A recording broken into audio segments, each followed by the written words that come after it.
To the tune of OPP, minority by nature. No time for idle chitter chat and petty iterations. Teaming to me exponentially like I'm Barack's inauguration. Erratic calculations, nah, I runs the infinite. Only way I slow me down is with some calcing by a limit. They might no longer show the work, the answer self-evident. Some truth should be proclaimed in the Declaration of Independence. Things not instantaneous could be approximated by adding up our changes till everything integrated. Word to my partners in calculus. Yo, you down with BCP? Yeah, you know me. You down with BCP? Yeah, you know me. Integral, grind exponential. You down with BCP? That's the way we rotate radiannually. You down with BCP? Down with BCP? You down with BCP? You down with BCP? That's the way we do things limitlessly. Yeah. Oh, and he doesn't even play the music. You down with BCP? Down with BCP? You down with BCP? That's the way we do things limitlessly. Yeah, you down with BCP? Yeah, you know me. Phew, it's a good thing PJ's not here to suffer through it. At least that's one PJ's missing all the best stuff. Jesus, man. Like to stroke my pussy, darling? Yes, we must. PJ's missing all the best stuff. By the time he comes back, I'm going to have forgotten to dance so well. And I'm just going to look like an idiot again. I don't know. Whatever you want to. Shouldn't always believe everything you think. I say that to you too much, man, but we'll just keep the show going right now. You have What's literally... up, everybody! What is up? You got to be insane, man. The Bears won 3 in a row. Everything's actually looking pretty decent. We got a few areas we got to work on. We got to work on execution. We got to work on these darn penalties, man. So, I mean, we all should be insane for what just, what happened. Mm-hmm. We got to work on Troy Aikman. Can we do it again, like better this weekend, though? 30? I'm just asking. Listen, we're going to get into that later. Let's save that for our guest. Kenneth Davis is going to be joining us soon. I apologize for the late start. We were technical. We were doing we were doing the members content, and I was having some technical difficulties trying to test out a couple of things, and we got in late to this beforehand in the green room, and we were just having a really nice conversation with Kenneth, and then he started having technical difficulties, so he reset his internet, and he should be ready to join us by the time we finish our opening, what do you want to call this? Opening monologue? Spiel? Our monologue? Spiel? It's the BCP spiel minus Mr. PJ? Mr. Professional Football? No. And just in case you are not aware, PJ is coaching right now. So he will be joining us later tonight, though. He said he can hop in at 9:30-ish Central Time-ish. So he will be joining us, but until this football season is over, we're just gonna have to struggle along on this show without him because we definitely miss him. Carl is also back tonight producing the show, and we're glad to have him. He's a baller, man. I hate him though, like Michigan guy. I can't stand him, man. Appreciate you, Carl. Thank you for joining us again tonight. Glad you're here. We missed you. We love you. We hope everything is well with you. Yep. Yeah, I feel like we shouldn't start talking Bears until we know Kenneth is back and ready to go in the background. What do you think? Do we want to just spaghetti, motherfucker, spaghetti? Yeah. With fish. Let's get to our freaking amazing chat. Chatman. Right off the bat, dude, we got it right there. Ready? Minister Charles Johnson. I thought you were going high that time. I never do, man. I can't do. Well, you always were, and then that's right. I was copying you, but when you're here, I forget to do it, man. All right, let's do it one more time. We got it now. Ready? All right. Ready? Yeah.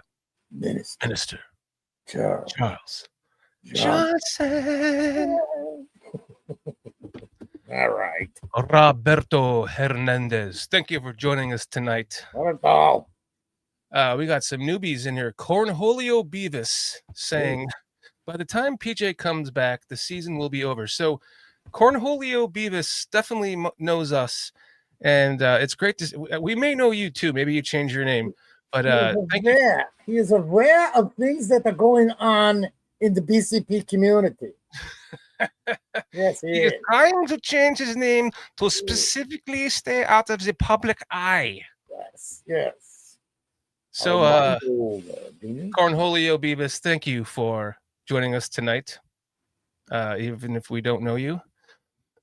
Tony Moy, my man, thanks for joining us. Cliff. I love the CCP. Cliff Victoria.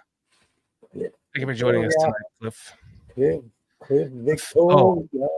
I should load up some pictures of Cliff's delicious. Oh, I will do that later in the show. Later. Yeah. I'll take a break later and load that up. Mr. Mayhem in the house. Mr. Mayhem. Cliff Victoria, Mr. Charles Johnson, Mr. Shorty. Mr. Shorty. Levante Armando Roger. Lara Jr. Armando. Foster Lera. Brothers, Spy and Smy. I'm sure that Patty will be joining Armando. His lovely wife will be joining him soon. Levante Cornholio Rogers, Adam Mason. Adam Mason, thanks for joining us. Good to see you again, my friend. All righty. Cornholio Beavis says, I listen, I just never comment. Well, that's pretty cool. Thanks for commenting tonight. Yeah. It's nice to meet you. Much appreciated. Listen, I don't want to. The first time that we had our guest on. No, what I was just going to bring up Kenneth KD. Oh, we've got. Wait, what were you going to do? Did you say were we just going to bring our guest on? No, I said the first time that we've ever had our guest on. You know what? I do, but I don't remember when it was. It was off season, and we kept him for 3+ freaking hours. And I felt so bad, like, man, what do we just do this guy? He's such a nice guy. He couldn't just get out of here. Be like, I gotta go, guy. And I think at one point in private chat, he said he has to go, but I didn't see it for like 40 minutes. And I remember that. And then the second time he came on, man, he was almost like Adam Rink when Adam Rink came on. He just when you hear him talk, you just gotta let him go. Yeah, so he just stole the show. And he did, but everything. I mean, dude, when the man knows his stuff, so like we might as well just bring him on. Hey, he can steal the show anytime. In fact, let's bring on absolutely the amazing Kenneth Davis. Ooh,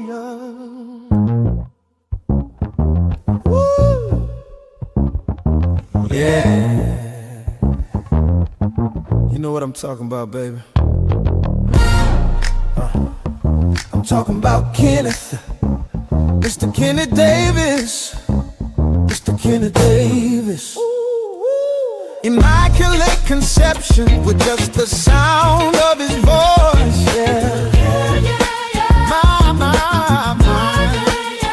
Oh, when Kenneth speaks, you have no choice but to listen. You gotta listen, baby.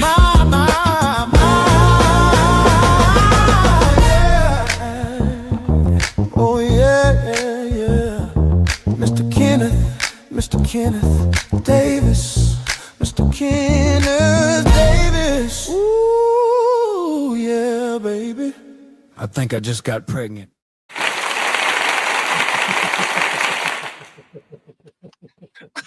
I'm freezing here. Is this what? Am I freezing up on you guys right now? I'm like, damn, really? A little bit. That was a good pose.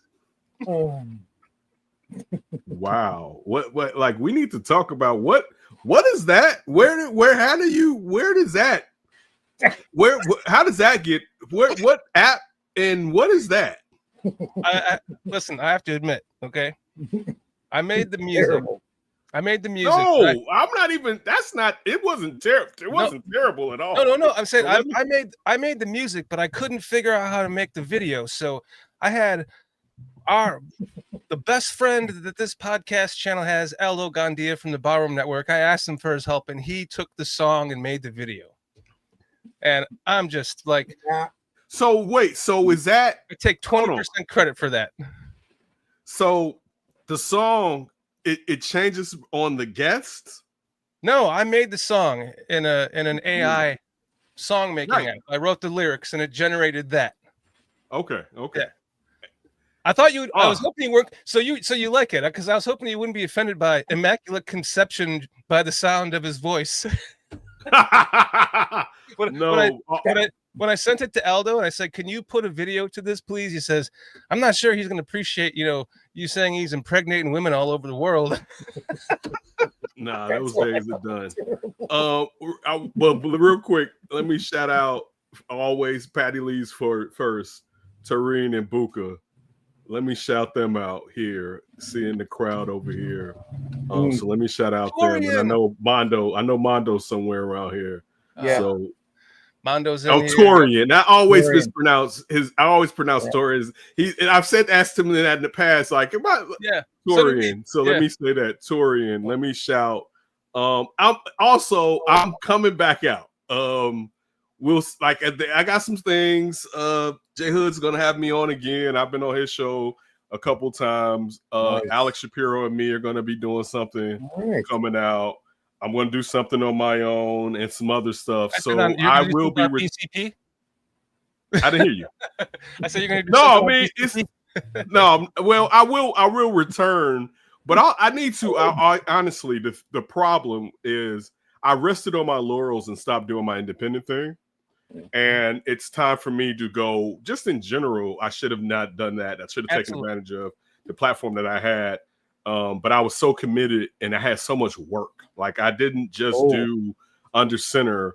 There was a lot of other jobs that I had to do when I was at NBC. Decompress from that shit, man, and like I did, but now the decompression is. So I did take a break. I was like, I did not want to talk Bad Bears football.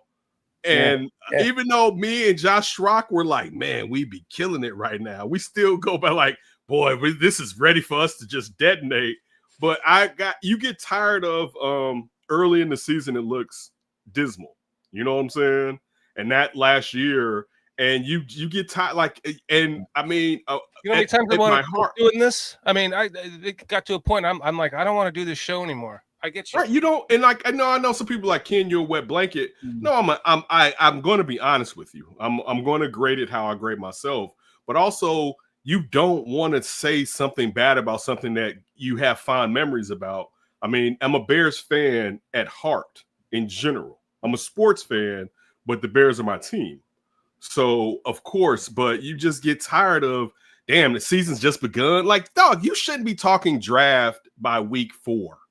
You know what I'm saying? Just like you shouldn't like that. And that's the thing where, and then like lazy, how sometimes in content and it's not, I'm not talking about us here because this is, and I don't even mean like content off of large platforms, but major platforms, we get lazy and we don't even look for more stuff. And we go to, it's the end of the season already. And you get tired. Like, I do the same thing on this platform, so yeah. Right, yeah, and but for years it kept looking like this was going to be the year. Not to say we're going to win it, but it was going to be the year that it turned around.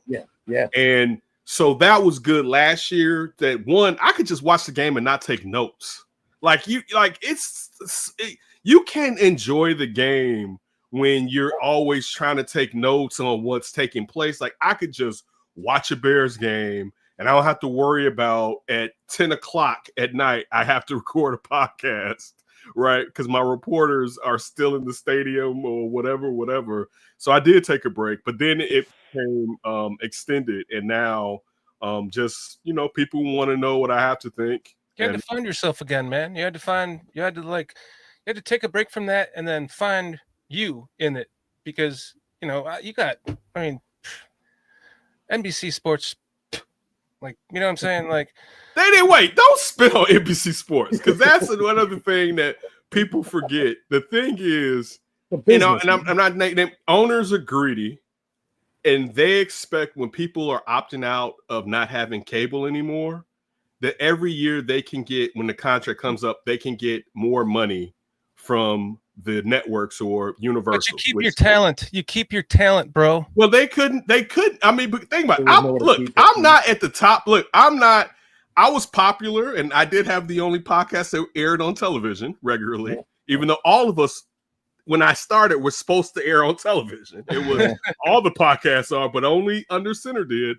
But the thing was, none of those people remain. So to your point, even though I will have to get over it because I'm a grown up, I'd be upset if someone else, everyone, you know, there are so many people as talented or more talented behind the scenes than what you mentioned. Glenn Morgan comes on here, right? Our most tenured guest. Right. Our producers, Claire and Tony, like Tony's at CHGO, Claire's working at CBS in Miami. These people, and we don't think about that sometimes, these people are uber talented.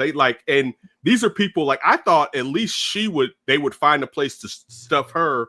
But they when you're capping money and you don't have open positions, like think NBC 5 doesn't have positions that are just open. You just can't force people into the cap. And we live in a world where the bottom number is the number. You know what I'm saying? Like people aren't doing this for charity. And they're not going to their shareholders with like, yeah, you know, we're not going to be in the black this year. We're in the red because we have to keep these people that we love. That's not how reality works. And also, I was saying this when I was talking to Josh and Jared talking about my internet not working with WGN with GN Sports last night. This is the life that we chose. So like when I went to school, one of the first things they said is you're not really in the business. Now I didn't get fired, but you're not in the business till you get fired. And I mean, my station went dark. So you're not in the business. Like I didn't have to do this. Like, so don't feel sorry for me. This is a life in a lane. No, not you. Oh, I'm saying just in general, like this is a lane that I chose. And things like that happen where we live in a world where everyone's going to trying to find a way to spend less, in particularly corporate America. I look at it as like letting David. It's just a fact. I look at it as like letting David Montgomery, Montgomery. But you know, did they? Because I'm trying to think. We're going to get into this again. He knew he didn't want to lose anymore, and he knew Detroit. David Montgomery David Montgomery was true to who we thought he was. Yeah. He wasn't a loser. And he was like, I could stay here, but it looked like y'all gonna keep doing the same shit. Yeah. And he went someplace. I don't either, but he went someplace and it showed they were on the upswing, and he's had the opportunity, as you just said, Foster, to win. Regardless, he hasn't won a Super. But think about it. It's hard. If we love David Montgomery sacrifices his body. Every athlete sacrifices their body, but he sacrifices his body. Right. Yep. And if you care about an athlete, for them to succeed in that, not just financially, you want them to succeed because it's like, dog, your body, you're never going to be the same. So I'm happy, even though it hurt, particularly with the toughness and the bad offensive line. You need a running back that's going to get contact behind the line to get extra yards. You would love if he was still here. I'm happy he gained success. Like that's always been my MO.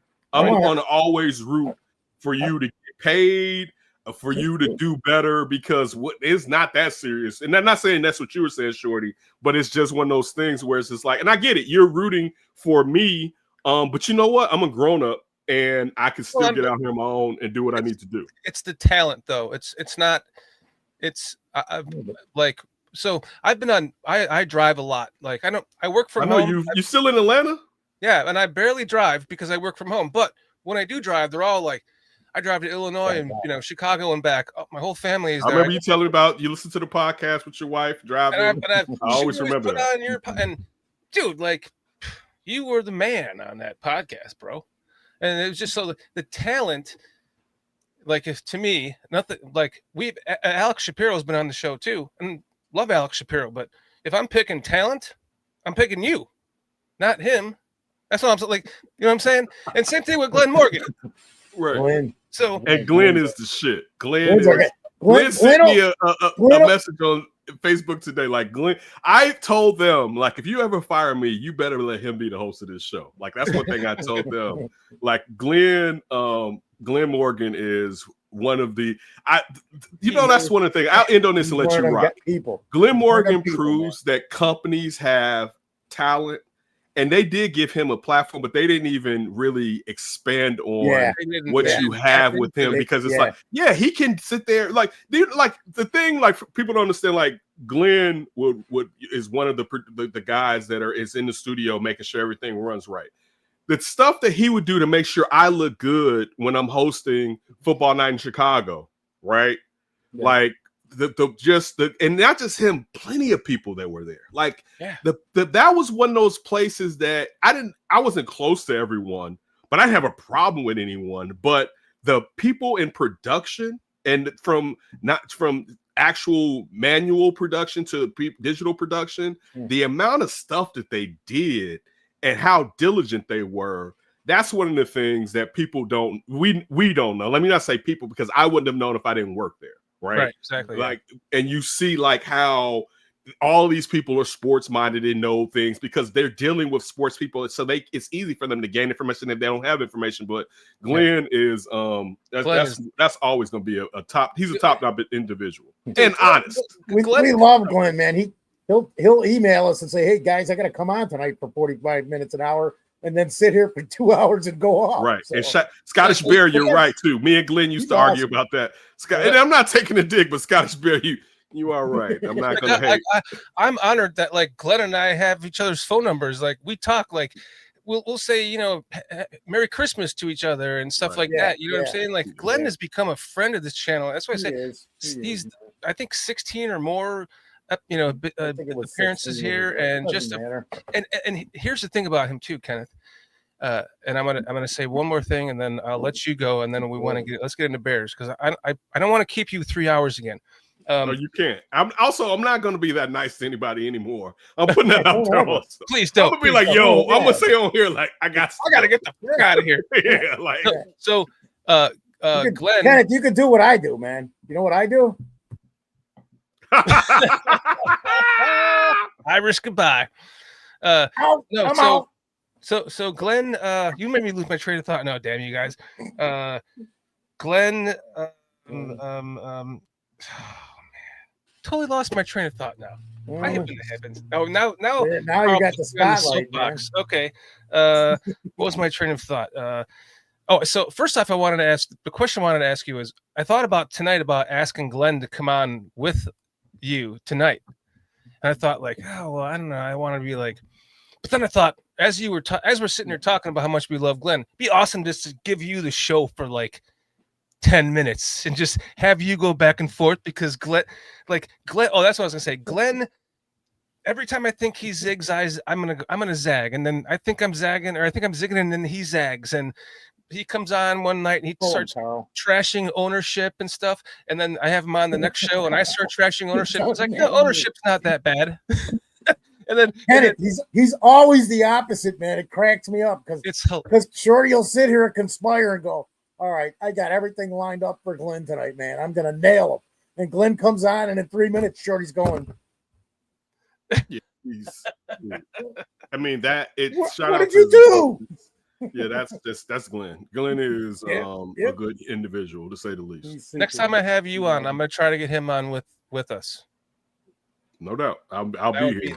Actually, and I saw somebody mention in the chat as far as J Hood. I'll be on. I don't know when J Hood will post it, but we're recording tomorrow.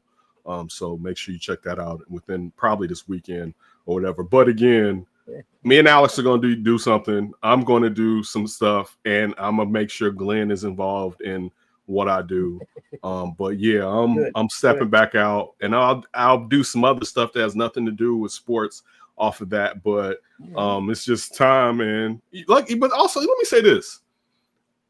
One thing, we don't have to agree on everything, and stuff larger than this, but the community. Like, one thing I always enjoy about everybody on any podcast I've been on, exactly, the chat and the community. Like, I love when I come on these shows and how you all check up on each other. Like, has someone seen someone? So-and-so, hey, so-and-so, like, that's one of those things in the world, because the world always wants us to think it's worse than what it is. Because we're so siloed, we believe it. But in all fairness, people are genuinely good. There are some fucked up individuals out here. But people, and even some of those individuals, are generally, when you meet them, because now since we do this digital, it's easy to be on some BS. Right. But people are genuinely your words. Yeah. Right. You can fake what you are. But in face to face, like, I mean, I've had to deal with a lot of people disrespecting me, but physically, a lot of people, if they see me, like, I live in Chicago, And there are plenty of people that are threatening that don't mess with me because I don't look like someone you just want to run up on. You know what I'm saying? I'm not saying that as a boast. I'm just saying that because I'm a decent sized individual. If you see me or whatever, you say what? How tall are you? I'm under 6 feet. Okay, but that's still. I'm just under 6, but I'm It's like still, you won't believe. You won't believe. Like I look like I weigh 250 pounds, and I weigh more than that. So, and most people that are in nefarious activities can size people up. So it's easy for them to be like, yeah, I'm not going to do that one. You know what I'm saying? Most people are not 6 feet tall. They're 5'7", 5'6". Right. So it's one, but and that's not even the point. It's just like, and that's one thing that, you know, coming on here, like I remember you talking about coming up and driving with your wife and listening to the show, and like that stuff makes me feel good. Like someone's like, you know what, I'm gonna take some time out of my day, right? Look forward to Yeah. Nobody has to do that. Right? Nobody. There's options up to yin yang. Nobody has to people. It wasn't like, oh, put that on. It was like, oh, go to this. But people take that for granted. Right. Like you should never take the fact that someone wants to spend some time with you, because that's kind of how I look at it. Like someone wants to spend some time and listen to some thoughts that you have. Like people take stuff like that, and it's like, dude, you are fortunate for that. I'm fortunate that people want to hear what I have to say. I'm extremely fortunate for that. And this time is the most precious thing we have, man. If it is for it, you can give it, and they need it. And this is what I love about. I just simply said to you, and I'm sorry if I interrupted you. Were you done? I thought you were finished. I'm sorry. In Sports Zone, when I just said to you in chat, like come on our show something, you're like, hit me up. I did. And now I feel like we're becoming friends. And like, here we are, 27 minutes into the show. We haven't even talked Bears yet. We've been talking life. And so that's what you're talking about, is like, it's the community, and it's just, it's, you know, that's what this show is also about. We talk life and we talk Bears. We talk Bears and we talk life. And we always start the show talking life, and then we get into the Bears, and then it's Bears, and then we might go to food, but then we wrap it up. I like the food. I'm here for that. And then we know every person in chat. Like we know what kind of their personalities are. Broke bread with some of them. King Buka. Yeah, these are good people. You got some good. In all fairness, you got some. These are some of the best chat people, and I'm not saying that because I'm here. I'm just saying this on any show, from Sean's show to NBC Sports. Like these are some of the best people, and you know, you got one of the best comedians in chat and Buka on here. Yeah, so, yeah. Right, like, he's been on the show a couple times. On our show. Wait! I thought you were supposed. I thought I was gonna get to meet him on here one day. What happened with that? Wait, Buka, you want a link? I'll send you a link right now, bro.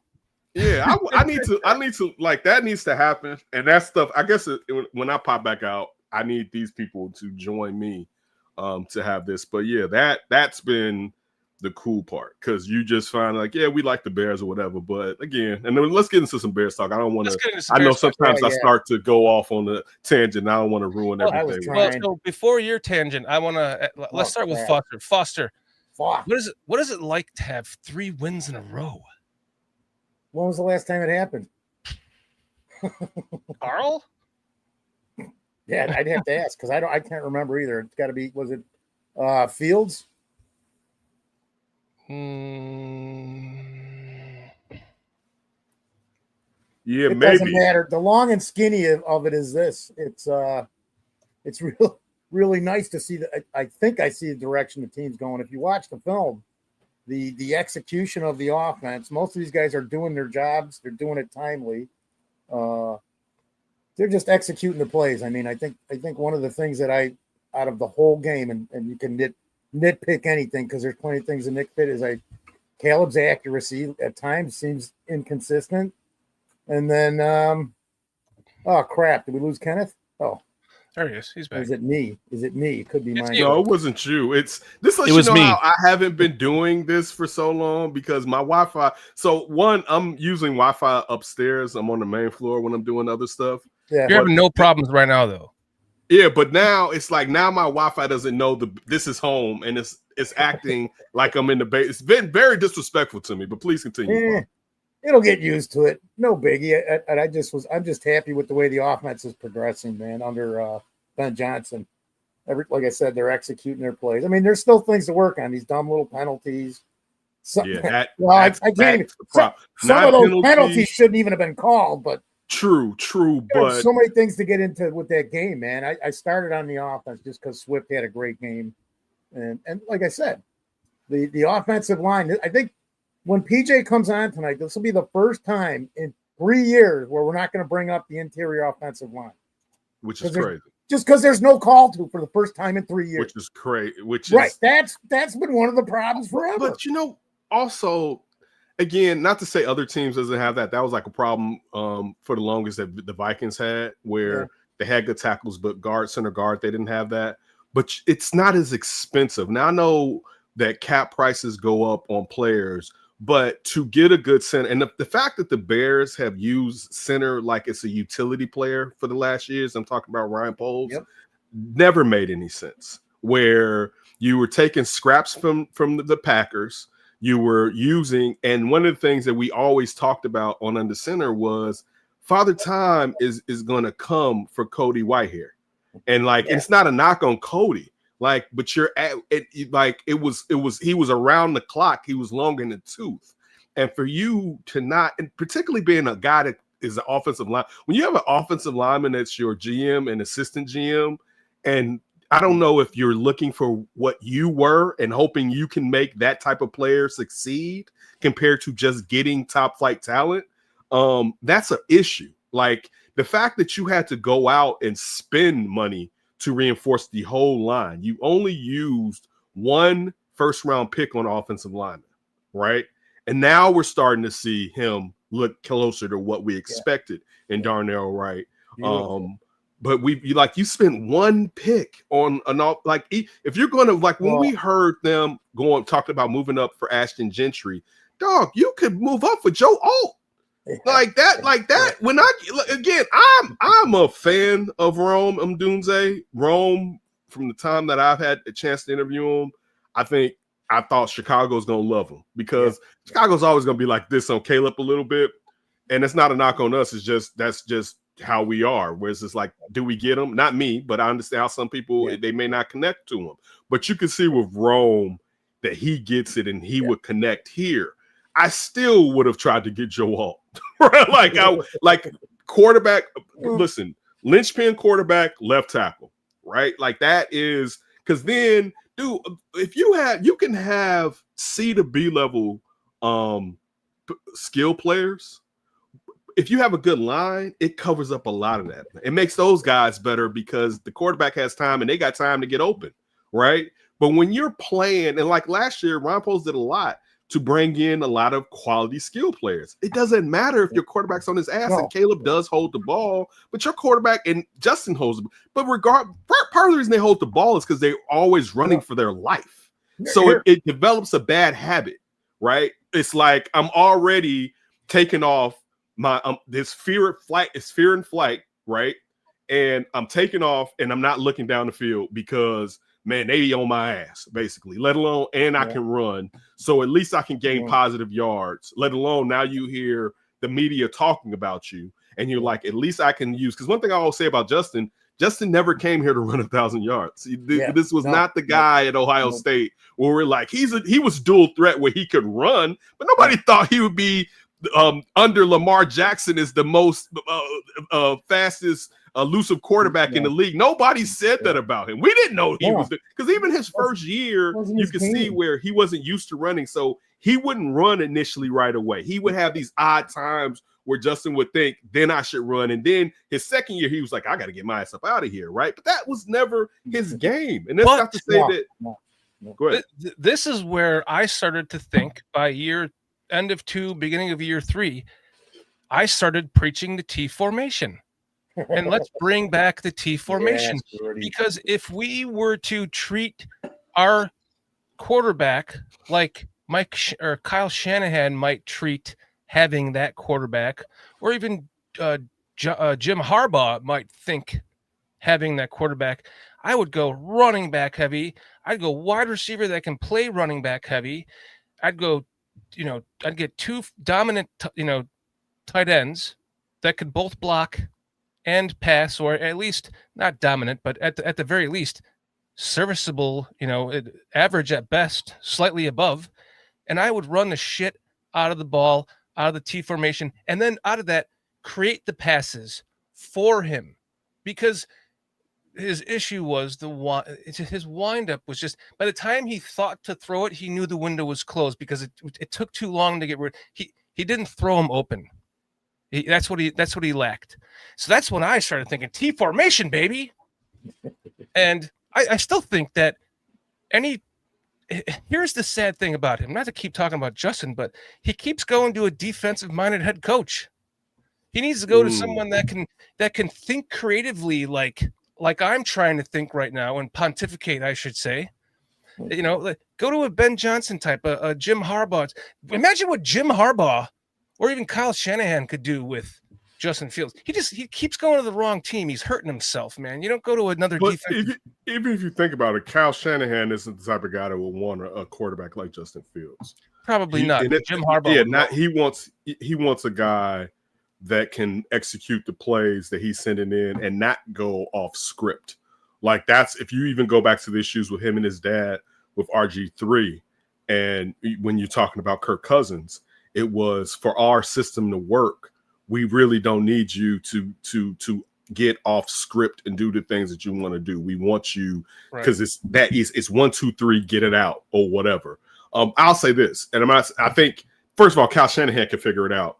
But when you're talking about the T formation, I think part of the problem is, and it depends on the offensive line that you have, because when you're talking about condensing everything like that, and as fast as these athletes are today, and you look at how college football has changed, and it has changed professional football with the spread, because spacing everything out gives everybody more of an advantage. But you know what I'm saying? It's the formation, Kenneth. It's the formation changes every. It's a symmetrical formation. It could be two running backs, two wide receivers, one that can run the ball. It could be a speed back, a power back, and a wide receiver that can run the ball. And then you can motion out your speed back that can catch. You can motion out your wide receiver. Now you're in a single back, two tight end formation. But so the problem, I think so with a quarterback that's not passing well, then you're talking about that you got 8 in the box, right? Yeah, and that is, so unless you can beat that, consistently make them like, you got to go back here. And we can't, because that's what I'm saying with condensing everything. I think it could definitely be used and taken advantage of, but just going, because and also let's say this. And listen, if you're condensing everything with two running backs and a wide receiver in the backfield, but you said the tight end, but it seemed like you were in 12 too. Right, like, and you're also in 12. So now you have the extra tight. So now they're going an extra. I assume they're going to. So is the tight end? Is that other tight end like playing the H back and he's coming down and he's moving? Because again, on the line. Okay. Every single play lines up symmetrically. 2 tight ends on the line next to both tackles, 3 in the backfield behind the quarterback. From there, you can motion out. And you're basing what you're seeing. Did they have 3 linebackers in the game now? Or are they going a nickel or dime? So what are they going to do to try to? But they're probably not going to play nickel, because again, you're taking advantage of, if you got a linebacker on a running back. That's what I'm saying. So that quote unquote strong side linebacker will be exposed by someone who's more skilled than him 9 times out of 10. Thank you. That's also if the quarterback can get it done. You know what I'm saying? Like, you better have the best personnel in the NFL to run it. And that's also, let's also say this. That's also if the offensive line works. Because think about this, Shorty. If it's condensed, you're not gonna know where my fucking blitz is coming from, right? So now I got a safety plan down. I got 3 linebackers. I can disguise the mic now. Yeah, so now it's going to be, so now we're talking about a quarterback who's not even ready, perhaps, and now you don't know where the heat is coming, because you expect us to play close to the line because we're expecting that you're doing running plays. But I don't think, it's not like that's crazy. It's one of those things where you have to use that, but then you have to be able to not use it, because everyone learns what you're doing. Like, everything we know watching sports is, once they get tape, it ain't gonna work the same way that you was working it. Fair enough. Yeah. Let's move on That's for to sure. let's move on to this game because were you done? You were talking about I asked you guys what you thought about the 3 straight wins. I want to make sure you were finished with that, Kenneth, before I give it's what you want to see. I didn't want this to last longer. I think you guys probably know I've been a proponent of Ben Johnson being the Bears head coach for 2.5 years easily, right? Like this has been my number one candidate for a long period of time. But he has to learn how to be a head coach. He has to learn that I'm offensive coordinator, but I've never been distracted to where I have to run a building. So even some of the things that he would fine tune as offensive coordinator, I'm sure he can't fine tune as well because he has to CEO his program. So we're watching Caleb grow, but we're also seeing Ben Johnson grow in one. I have to learn this personnel. So he's learned, like, yeah, you have the off season. It doesn't matter until you see them against the ops. You know what I'm saying? Like until I see how NFL defenses are adjusting to what we're doing, because Dennis Allen and defense knows exactly what we're doing. So yeah, like they're not going to hit us and we can kind of scrimmage and play, but they know the plays. Anybody that's plays sports, it doesn't matter if you play football or any other sport, you know when you're scrimmaging what everybody's doing and you run it so that people can get used to doing it. But you have to see how opposing defenses are going to game up against you. And so to see the growth, and I felt like he was a type of guy that could grow like that. And I think there's still going to be some lumps. There's still going to be some ups and downs in it. But you see that one, your quarterback can win in the fourth quarter. We didn't get that with our last quarterback, regardless of me having an affinity for him or not. That's an issue, right? Because that's either 1, 2, or 3 in what I need my quarterback to do. I need you to bail me the fuck out. You know what I'm saying? Like that's just the truth. Listen, the defense may fail. You may turn over the ball. It may have nothing to do with you, but we could just be having a bad day. It's why it's called any given Sunday, right? Having a bad day. I need you to bail me the fuck out.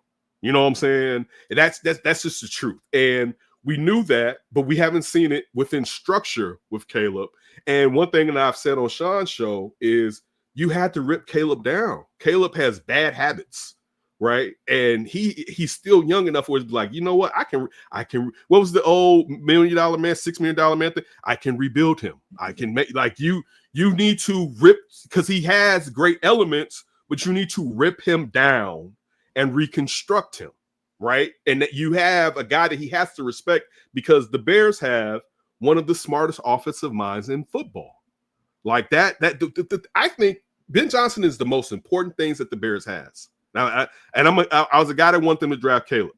He's more important than Caleb because even if Caleb is just really good, and you get like this guy, if he is who we think he is, can be one of the better coaches in football. We really haven't had that. You know what I'm saying? Like Lovey was good, but Lovey wasn't this, and partially because Lovey was a defensive coach, and the league is set up for offenses to win. It's a difference. You know what I'm saying? And you actually we never had a guy that where everything, what's our biggest fear has been? Like we get a coach, the offensive coordinator leaves. It doesn't matter if our offensive coordinator leaves. Actually, it may benefit us because it may give somebody else to come in and give Ben Johnson new ideas like Andy Reid. You know what I'm saying? Like it'd be like, this guy runs a different system. I can look like you haven't had someone this smart. Yeah, is the guy running the team. You know what I'm saying? And it worked. Like you thought that maybe Trestman could be that, but Trestman was doing it in the CFL. And I'm not saying it's a knock to him. I'm saying as far as, but Johnson was leading the best offense in the NFL. All right. Like it wasn't the Argonauts. It was the Detroit Lions. Right. You know what I'm saying? Like, and you have him doing this and he's growing and he's not just some book nerd. You can see that he's a football guy. You know, he's commanding the team, and we have to still see it. Everything can go awry. You know what I'm saying? But I don't believe it will. But I understand as a Bears fan, it definitely still could. But you have him, and then you see the growth with Caleb. You know what I'm saying? And Caleb respects him. Like, I do think Caleb was part of the problem last year. I don't think he was the biggest problem, but also it's one of those things where you start a new job and you know your managers don't know shit. And you're a rookie. Right. Like, but you know, you've worked somewhere and you like, y'all don't know shit. Right. Yeah. So then it's like and again, at first you acquiesce to them because it's like, all right, you know, this is a new job. I'm gonna be nice. I'm not getting anywhere. Right. And then you know they're not gonna be there. Like, he knows they wasn't gonna survive that.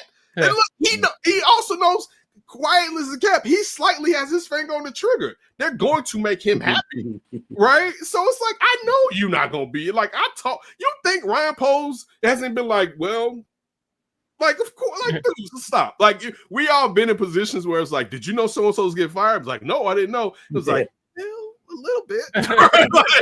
Like, you had an idea. Come on. Kind of hoped, but it's real quick. Starkey Love, $5 super chat. Thank you so much, man. We really appreciate it. New head coach, second-year QB, learning new O. Bears are winning while they're learning. Yes. The title of last show was Learning How to Win. Last week's show reminds me of the 90s Bulls, first year under Jackson, learning the triangle. Yes. Thank you so much for your excellent opinion there. It's everything you said is spot on, and thank you for your super chat. We really appreciate it. I want to go back real quick. Scrolls would posted, Caleb is the key. Ben wouldn't look good without a QB. Who does? But then he said Andy Reid wouldn't be basically anything without Patrick Mahomes. Do you understand that Alex Smith was a bust? And what went to four or five straight championships with the Eagles? Right. People forget, like Alex Smith was looked at, and then Harbaugh helped him, but then got him out of there as quick because he wanted Cap to play. But like, when you're saying that, of course, any great offensive mind would prefer to have a great QB. But really good offensive minds can take a decent QB and make him perform well enough to sustain you, is the point. So definitely you want a good, I'm a Caleb guy, but the thing is you can have Caleb and no one to teach him, and Caleb will be doing the same shit he was doing at USC. So you need, they could have a guy that can kind of help Caleb, or they can have one of the better minds in football. That's the thing. It's like, you were talking about like Mark Trestman, and let's add Matt Nagy to that. I'm sorry. Belichick isn't an offensive guy. No, go ahead. I'm gonna stop with Scrolls. I'll leave it. Belichick, you're talking about a defensive guy. I'm talking about a guy. No, first of all, do you understand Jared Goff? Jared Goff was looked at as a throw-in to make money work. Yep. And Jared, think about that. When you're saying that, Jared Goff was looked at as, when is Detroit going to draft a quarterback? And look at what he did with Jared Goff. Don't let how do you say his name? Artur? Don't let him hear that, Shorty. O'Toole is our excellent Detroit fan who hangs out with us a lot. He hangs out in the chat, yeah. But the whole, what was I saying? Ben Johnson is like, you just trust, like, to your point, you trust what he's doing. Like, even if anything, I'm not even going to say it, but if Bagent had to play, like, that he would play. Yes. Really well, because Ben Johnson would change the game for him. He would, he's not going to make him run as much, but maybe he would, because he's not that slow. He's not slow. He can get the first down. But like, to your Mark Trestman thing, it's like, what Ben Johnson thinks so far out of the box all the time. He's always thinking about, like, how to scheme against this defense, how to mismatch everyone, how to make everyone think the play is going this way and it's a totally different play. And, from the fake fumble plays and just things like that. That he's just, no matter what happens, he's always going to be thinking like that. He's always going to succeed at it. And that's what is just so rare for us as Bears fans, because we've never really had that. Even with, like, let's Mike Ditka, he won us a Super Bowl, but we should have won 3 or 4 with that team. Oh my, Shorty. 85 defense was better than the 86 was better than 85. Stand on that soapbox and preach. Yeah. Like, if the real talk, like, people don't get that. Like, there's no reason. They should have 2 and been to 4 at least, right? Yeah, I mean, I'm just saying, like he it's tells no everyone they can't do commercials, and then he takes off all the commercials. Like, right, like, dude, if you're, and this is the thing too. Speaking about Ben Johnson, we had, remember, I can't remember the offensive coordinator that came from Kansas City, the razzle dazzle coordinator that we had. Matt Nagy? No, I'm sorry, you got me, because this is about 15 years before Nagy. Yeah. This was Dick Duran. I think he may have been Dick Duran's. Can't remember who. And remember, guy. You say it was like, I don't know if it was Cunning. I can't remember. Say that one more time. Like the 5'2" guy. He was short, but I can't remember what his name. But remember, he was doing well, and I remember somebody was like, "Yes, a lot of razzle dazzle." And the reason why I bring it up is that, like, you brought up the fake fumble. But I love the fake flea flicker, right? And the fake fumble that Detroit did to us. But then, like, some people didn't even catch, like, the fake flea flicker was whoa. And it's like, he does that, but his dedication to running the football, a lot of offensive minds want to show you they're great by passing the ball through the air. And that's the drug in football. Like, I'm going to show you how great I am because I'm but when for the guys like Kyle Shanahan is dedicated to the run, right? Fundamental football always wins, right? And you get a lot of offensive guys that want to show how brilliant. Look at McDaniels down, even though they do run well. A-Chain's running well in Miami, but you look at what he's trying to do, what he tried to do, because he's going to probably get let go sooner or later in Miami. But a lot of guys want to kind of prove their worth that way, right? And you look at a guy, and you brought up David Montgomery in Detroit, who's fundamentally, I'm a run guy. I'm going to beat you down with the run. I'm going to take time off the clock with the run. Then I'm going to do all this weird shit on your ass. Because that's the thing that really gets you. It's like, damn, we getting brutalized, and then you do this. You know what I'm saying? Like, and that's where it's different, you know, from not just, oh, we got a guy, he an offensive guru. You know what I'm saying? No, this is a guy, Punisher. You know what I'm saying? Like, and that's what, particularly, it doesn't have to be a Bears thing, but in our culture, this is a part of Bears culture as far as running the football, but it's just a football winning thing. Like, when you're talking about, they had the highest scoring offense his last couple of years there, right? And they got 2 running backs that are sharing the load and getting it in. You know what I'm saying? You got Jared Goff being the best version of himself that he's at. Yeah. Sean McVay is one of the best offensive minds. MVP last year, in my opinion. Right. Look, Sean McVay is one of the smartest offensive minds in the NFL, right? And he was like, I can't win with them. Right? Sean McVay was like, he has to go. Right? For me to do what I need to do, Jared Goff has to get the fuck out of town, is what Sean McVay said. He did. That's just the truth. Yeah. And Brent was like, give me Jared Goff. But Jared Goff developed, because I was a person that so this was always my joke, right? I want to see Jared Goff without Ben Johnson. And I over the years it's softened because I could They're see almost better now. But also you could see that Jared Goff grew as a player. Like, right. That joke, it doesn't land. Because Jared Goff is a really good quarterback, right? He's a top flight quarterback. You know what I'm saying? Mm-hmm. And so and yes, he had a coordinator that he benefited from. But the thing is, you're supposed to learn in that. And that's what we want Caleb to do. And that's what bringing Ben Johnson benefits Caleb, because now you get to learn with a savant.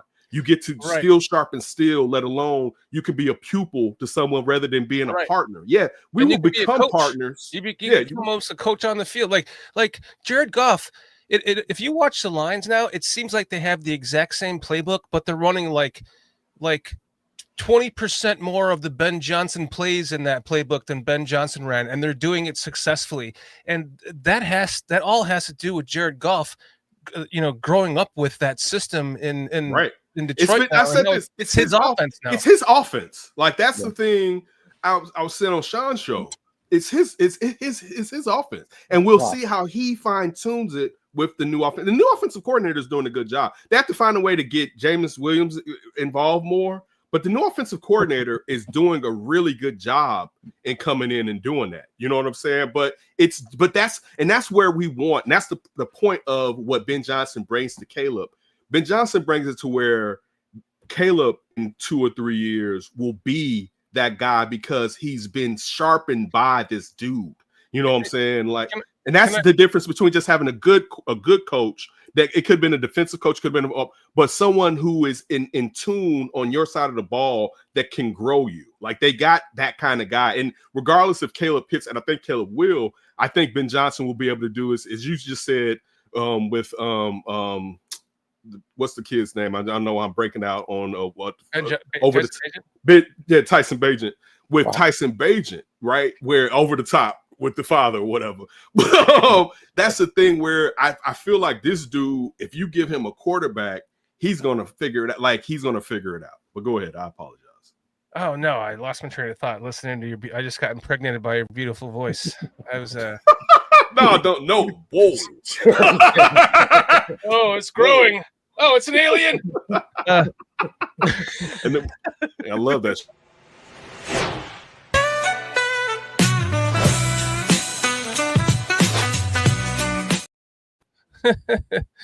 That's our producer fucking with us. It's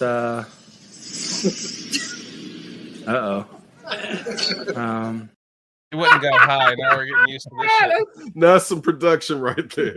I was Carl's the best, man. just perfect timing. Carl's the best. I was going to say, like, the one thing that I was noticing in the beginning of the season that I was kind of complaining about is what? No super chats? everyone Carl just got high, I guess, and now he's hitting all the buttons. Clearly not high. Listen, I am the biggest Caleb Williams meat rider ever. You can use that and make it a sound clip. With this roadie fits.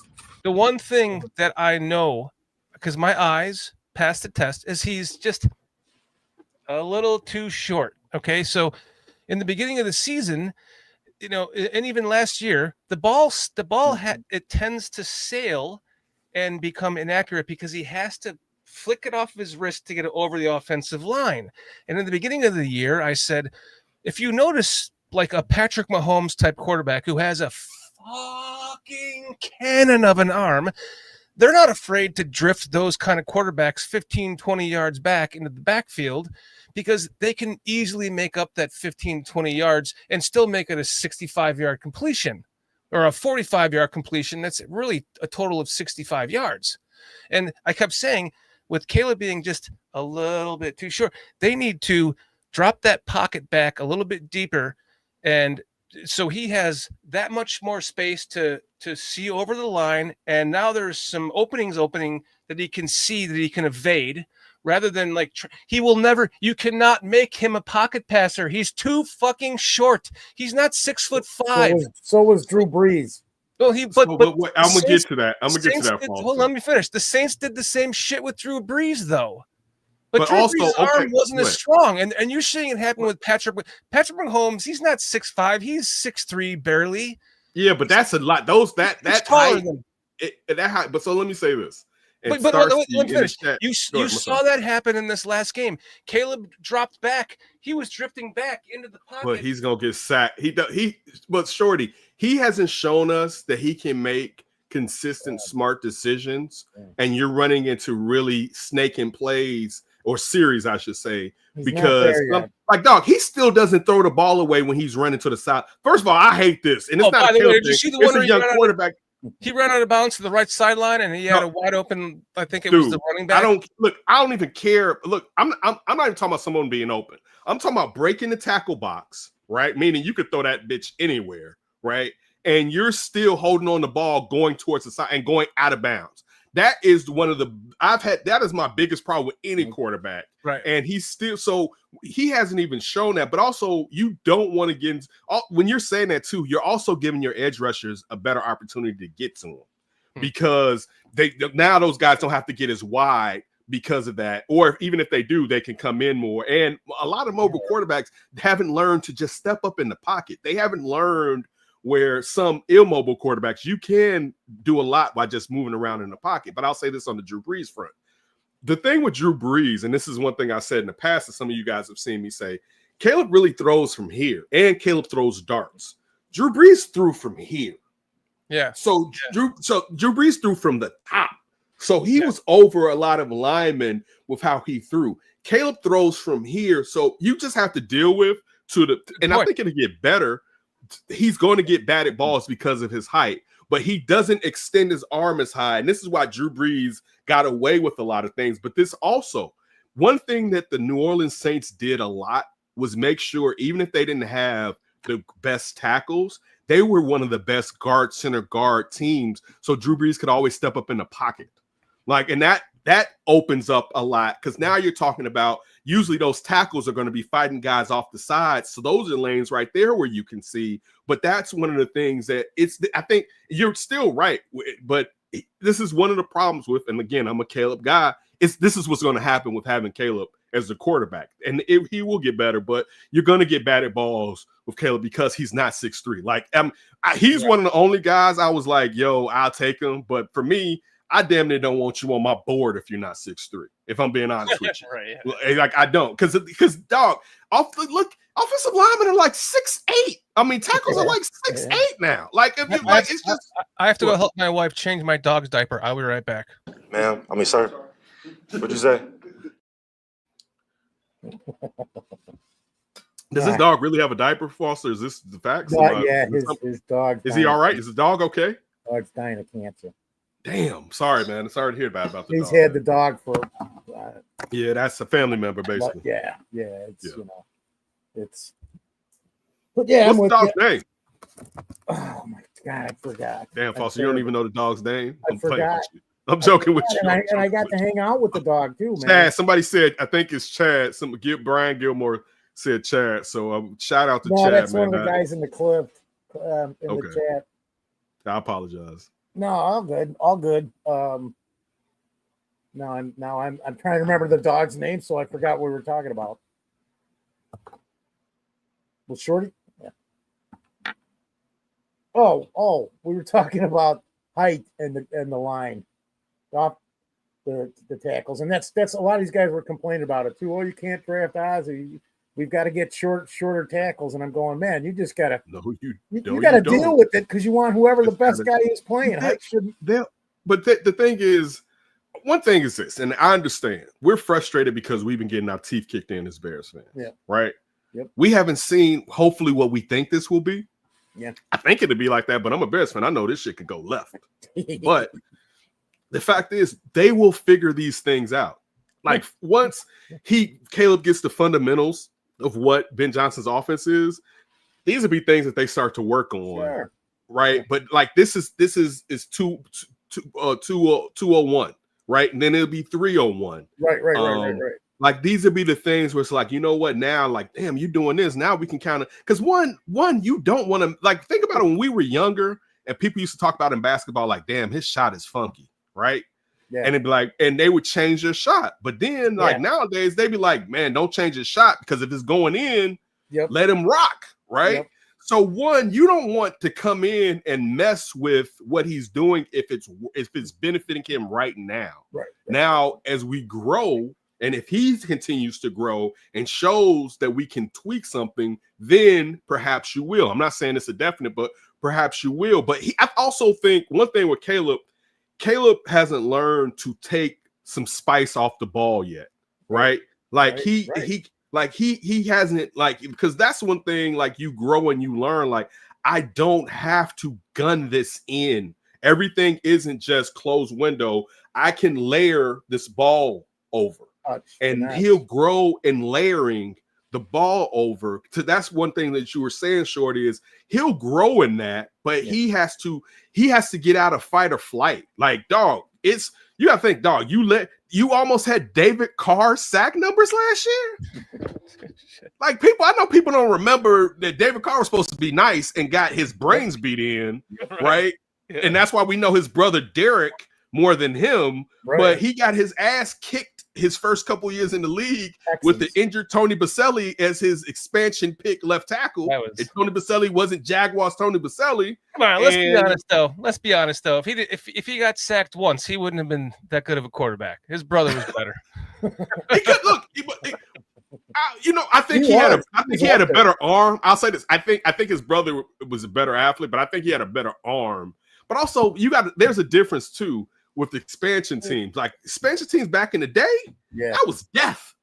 You know what I'm saying? Like, you only got drafted by the expansion team. Like, but now it's like, now you got GMs who know how to take advantage of the expansion draft and how can wheel and deal to where it's not what it used to be. That used to be, dog, your career was over if you got drafted by an expansion team, basically. And I don't even mean in its first year. You get drafted by an expansion team 4 in year years. 10. Right, yeah. And still, no. let's not forget how bad the Tampa Bay Bucks. Think about how many quarterbacks the Bucks, the old Bucks before Tony got there, Tony Dungy got there. Dog, they had Steve Young, right? Hey, they had Steve David, Young. Kenneth, not only that, the Super Bowl quarterbacks that were in Tampa Bay. Right, they had Doug Williams. DeBerg. No. There's like 5 more guys. I can't even think of the names. What's his name that got drafted by Jacksonville that went to the Packers as a backup? The lefty. Brunel? No, he didn't get drafted. He got drafted he was a Packers, and then he traded him to Jacksonville. It was the other way around. Okay, I apologize. Yeah, no listen, I want to get this start. Yeah, that's what the good old what's Hulk what was the quarterback, the coach there that coached Seattle. There was the Packers coach when he used to. You talk about Aaron Brooks. You're talking about Holmes, Mike Holmgren. Like, dog, when you talk about the backup quarterbacks, and that's the lie that they always tell us here, we're going to draft a quarterback. Every GM the last couple of years have told us they're going to draft a quarterback, and we think about what the Packers were able to do with trading those quarterbacks away. They were that good, but they had Brett Favre, so they could trade those quarterbacks away. They traded away like 3 or 4 good quarterbacks because they had Brett Favre starting there. But yeah, that's of course the pie in the sky, which we hope that we can get one day. Starkey Love with the $5 super chat. My biggest issue with Caleb is that he has Kaepernick disease. Every throw is a burner. Got to learn to throw more catchable balls more often. Listen, I respectfully disagree with you. Everyone has their own right to their opinion. I appreciate yours, Starkey Love, and I'm not going to shit on you on this, but I'm just going to respectfully disagree with you and say that I think that we've seen certain quarterbacks like that. Kaepernick had a very line drive ball. What's his name? Who backed us up for that? Kyle Orton had a very line drive ball. He didn't have very much arc to his ball. Caleb Williams, he does have a line drive ball, but he also has all the different wrist angles that he throws from to put air on the ball, to drop it into the breadbasket. I don't necessarily. Oh, that's a great. Thank you, Carl. That's a great analogy of showing the difference in height of where the ball. Look at the difference between his helmet and where the ball is being released compared to where the ball is being released from Caleb's helmet. But I'll say this: I think you're right. It's not that Caleb can't do it; he's not comfortable. He can throw now every angle, and he can't flick. He can throw bombs. Like you're right. He can throw, but see, this is the thing. I think Shorty he can put the arc on it to drop it in the breadbasket. But Shorty, the thing is this: he can do it with bombs, but it's intermediate passes that he has to learn. He doesn't have to put the rifle on sometimes. Like that's where he has to get comfortable. He does have all the arm slots, but sometimes right now with the passes that aren't deep balls, where it's like I'm trying to drop the ball in your hand like the hand of God. He sometimes is rocket. And it's like, it's not that you don't want some velocity while the window's open or you see the guy open, but you also sometimes you're going through people like these people are alive. You're not just they're guys that are in the way, and you need to be able sometimes to even a pass that's 15 yards, be able to drop it and not just a pass that's 70 yards like he did with Rome or whatever a few weeks ago. Oh, the flea flicker. I mean, hey, you know what I've said, Kenneth? I've said this during games, and I've said it on the show, and we joke about it. I'm like, there's just times in his game where I wish he would extend his follow through a little, go a little higher off the throw, change the angle, and take some of Shorty's gummies and calm down, because he's hyper. But I love the fact that he is like that, because in time. In time it will. You can't do this in 2 seasons in the NFL. In time, in 4, 5, 6 years, hopefully he'll be the great veteran pro that we all think that he's gonna be. So it's a time thing, man. It's like you said. Yeah, we're talking about 6 weeks. We're 6 weeks into a new head coach with him, Right. And it's like we want Tom Brady to Yeah. be running out of the locker room. And it's like Tom Brady wasn't. Let's not forget that, New England was a defensive team his first few Super Bowls before he became one of, if not the greatest quarterback ever, Patrick Mahomes, but one of, if not the greatest quarterback ever. Like Rome wasn't built in a day, and it's going to take some time. But getting back to our the start of this discussion, I believe if you're not going to have Sean McVay, if you're not going to have Kyle Shanahan, I still think Sean Payton has it. So I'll throw him in there. Yeah. If you're not going to have one of those three guys that have already proven to be head coaches doing it, I clearly think you have the best offensive coordinator to become a head coach to help grow your offense and your quarterback. And I think he was the number one guy by it wasn't even close as far as, and I don't think it's, when I say it's not close, I mean that like there'll be a hot offensive coordinator this year. I still don't think he is what Ben Johnson, what Ben Johnson kind of let us know his potential was. That's how big I believed in Ben Johnson. Ben Johnson seemingly, and we've seen it because you have to worry, can that guy be a head coach? And we've seen, and I thought like he may be able to do it. And I think even though I wanted him to come a year earlier, I think it benefited him staying under Dan Campbell another year because partially when you have a job out there, and you're like, you're looking at, and I'm not saying because if you read anything about his story from college to working to becoming, getting into coaching or whatever, you can tell that he's a thoughtful guy that's planning his moves. And of course he thought about being a head coach. But then when he knows now people want me to be a head coach, I'm looking at Dan Campbell different. I'm trying to gain more things. And even if you hear with Dan Campbell was teaching him different. Because he knew this guy's about to go. So let me listen. This is the things that you need to learn. And I felt like this guy was him. I don't think, and again, this is me throwing bouquets on him, but this is how I actually feel. This ain't me trying to kiss Bear fan ass. I don't think that there's been this type of potential coordinator, because one thing, like if you look at McDaniels in Miami, or if you look at what Nagy was, none of these guys were really calling the plays. Right. Like when you're talking about Kyle Shanahan, Kyle's is running the show. When we Matt Nagy, before we're coming here, Andy Reid had to take play calling back away from him during the season. Yeah. So when you're talking about this guy ran Dan Campbell's offense, this was his offense. There's a difference when I'm calling plays, right? I may have a scheme, but I don't even know how to affect the scheme because I'm not calling the plays. So that when you add that to it, to me, this guy, I thought, and it could turn. I'm not saying this. I'm just saying this in real life. Like we all know stuff can happen, right? But this is the guy that I wanted the Bears to get, and he's showing that, dude, he could be him. And that's why, again, I'll say this too. Definitely players win, but coaches make things sustainable. Like that's the thing that we haven't had that. Like even where we were talking about Ditka or whatever, Ditka didn't have them sustainable to win Super Bowl. He lost Buddy Ryan. That was it. Right. So even saying this, even though, and the numbers as far as the net following year after the Super Bowl with points allowed would show that they were better. We still know it wasn't the same with situationally what Buddy Ryan could provide. Right. Mm-hmm.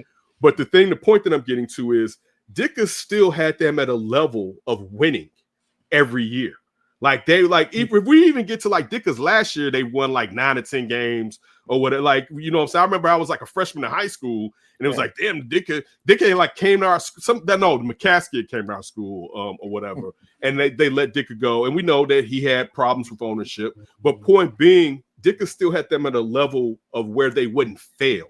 Like it may not have been the ceiling that we desired, but the floor was extremely high. You know what I'm saying? Like the floor that's one, and that's what, and I think he can be better than Ditka. And I mean, we're talking about a special teams coach, even though he was a tight end, but with Dallas, he was a special teams coordinator. I think he can be better than that because one, you have the side of the ball that everybody wants. Like we don't have to worry about somebody's going to come and get our OC. Like the fact that so many Bears fans have been scared, like what if we hire a good OC and then he leaves? Well, fuck it. You haven't had one. No, you never want to date a bad bee because she may go. Like, no, fool, you have experience it, have life. Like, have a good time. And if it's fleeting, at least you had a great time rather than I never want to have a great time because it may end. Like, no, but now you don't have to worry about that. Now you have a guy. So that's, to me, again, I'll get off my Ben Johnson soapbox, but that's one of the things that always made me feel good. Because me and Josh Strock used to have heated debates because he was like he was going to go to Vegas. And I'm like, and again, I'm a Bears fan, but I'm like, the Bears make too much sense, regardless of how you think, because he's going off of what league sources tell him about the Bears. Yeah. I'm like, but dude, this makes more like he waited for a reason. Because I believe if Eberflus would have got fired the year before, he would have come last year. Agreed. He would have come because he would have been able to pick his quarterback, right? He probably still wanted Caleb then, but he would have come. But he knew from being one, and if you ever been in Detroit and you know the similarities between Detroit and Chicago, and you see what reuniting the Lions did, you like, I want some of that action. I want real fans, right, that care about this shit. I don't want to move to a city where they on Sundays they may come out. I want to move to where they're obsessed with this. You know what I'm saying? Let alone if he did this in a dying city, and I'm not saying because I like Detroit. I would, if I lived in another city, it would be up there. But in a city that's been stumbled by economic problems as Detroit, I can do this which was the jewel of the Midwest. I can do this in what now is the jewel of the Midwest in Chicago. Like, dude, that's what made us all as Bears fans last year, like rooting for them, right? Like. Once we were out of the playoffs, like we were totally rooting here on this channel. We were rooting for the Lions. My wife was rooting for the Lions. Yeah, I'm not a Lions hater. I love a Lions. Barry Sanders made me one of those guys where the Lions were one of those teams when the Bears were out of it. I would be like, yeah, let's kind of go for the underdog, right? You know, so it was like, yeah, it wasn't like that. I didn't hate them like that growing up. Sometimes they got on my nerve when we play them. Yeah, but it was one of those things where you knew, like, dog, we knew who Eric Kramer was when he came here because we watched him, Rodney Peete, and Andre Ware, you know what I'm saying, at those years. So it was like, I guess, right? But it was one of those things. So, yeah, it was like, cool. Do you read books? Occasionally, but not as much. I'm not a big book reader either, but we had Eric Kramer on the show. Oh, yeah. I had one of the longest interviews in my life, for Eric Kramer, like 3 or 4 years ago. He stayed on with me for like an hour and a half when I first got to NBC, right? And just talking about, one of those guys. I used to be so mad that Walsh was starting ahead of him because I was like, dude, I need the deep ball. Totally. I was like, I need the deep ball so much. Like, please, dog, please. Like that 1 year that we had. That's how bad it is being a Bears fan. We had 1 year great offense. And they were 9-7 and missed the playoffs. Dude, that year, what Graham did, and Curtis Conway finally got his shit together. I don't read books, but before I had him on the show, I told him I was going to buy his book and read it. You know the book, right? I'm sure you heard about it. Yes, it's worth a read. I don't read very much. It's worth a read. It's very easy to read too. You get it done in a couple, 2-3 nights. Dude, easy read. Yeah, that guy, blessed to him and everything that he's been through. Yeah, his story. One of those things where, a lot of times, and we can get back into something lighter, a lot of times from the outside, you look at someone who is deemed successful and you think they've had an easy haul at it. Mm-hmm. And you find out that, man, we all go through some stuff. Yeah. In the book, he talks about, struggling, and he's like going through like a sports mental therapist. And he talks to him about like, visualizing the game, like the day or two before, just start like almost meditating and visualizing all of your plays and visualizing them going well, and that's what helped him to succeed to hold all the records that he has now still since 1995, which are going to be broken I think 30 years later. But by the way, Caleb's on. He has to average 235 yards a game to get 4,000. He's averaging 235.8. And by the way, we just now after this win last week went 24. Now we're 24-24 all time after the bye week. But yeah, if you haven't, it's an easy read to read Eric Kramer's book. I highly suggest anyone does it because It's called The Ultimate Comeback. You can find that on Amazon. It's not expensive. It's a great, easy read for a guy that doesn't read. I can barely read as it is, Foster. I know. I was just gonna say though, I don't think we could really beat 24 and 24. No, we are. So We were 20. So we were there's 23. been bye weeks for 48 seasons.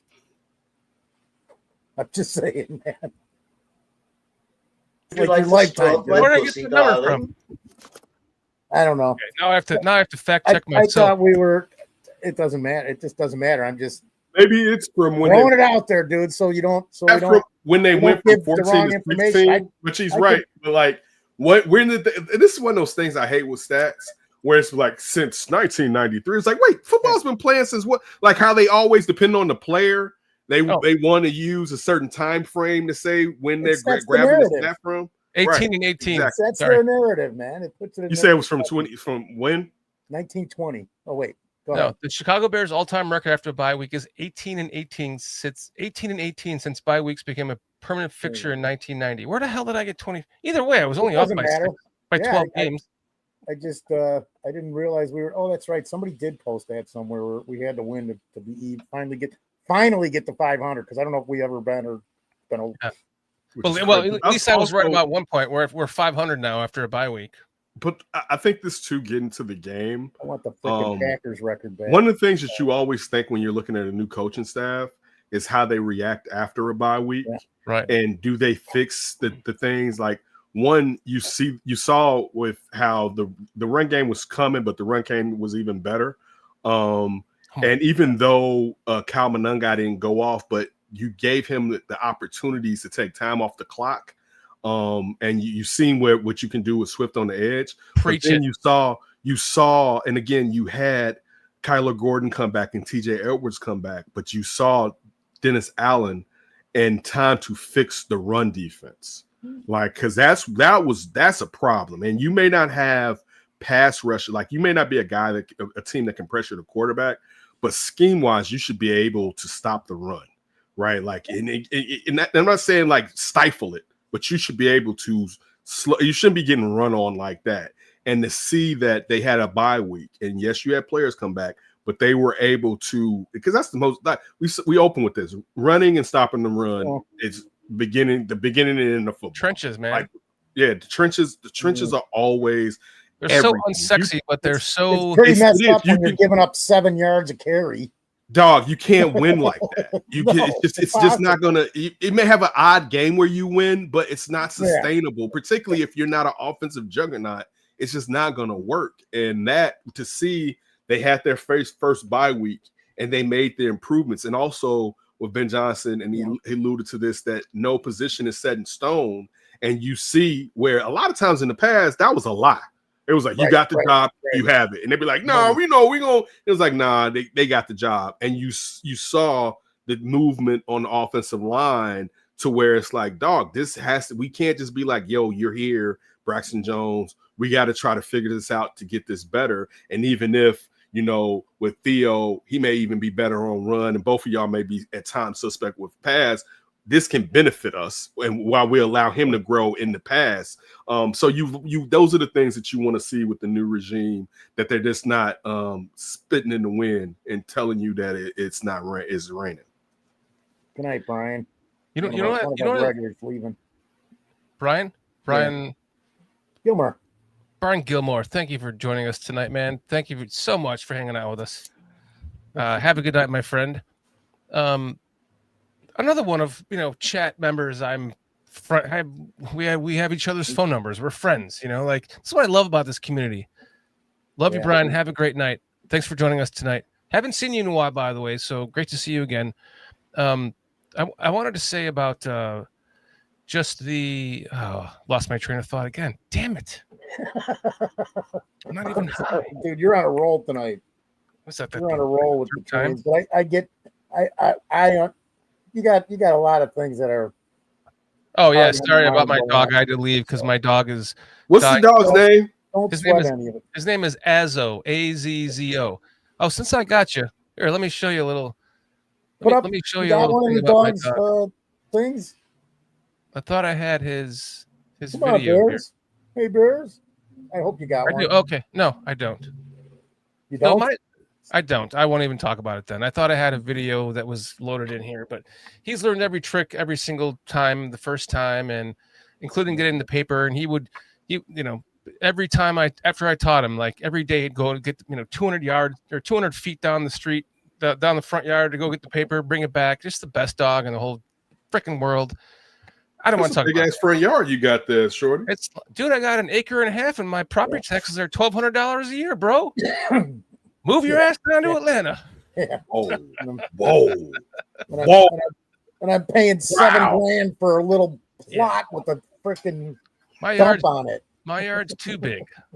But yeah. You got the riding more with that, or you footing it? Of course, I have to, dude. I'm not pushing that shit around with my back.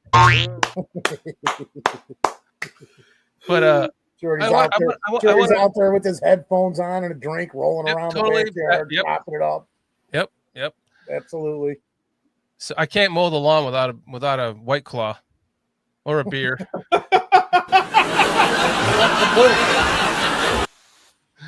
But I listen. What's so awesome about this show, and especially tonight, is that you come on here. And listen, we're on Thursday. There's a Thursday night game going on, and everyone should be, a lot of people are watching football right now. Like, we're just such Bears fans on here that we could I could give a shit less about what's going on, right? I'll have it on if I'm not doing a show, like tonight, but I'm not like committed to it. I don't care. It's just kind of like background.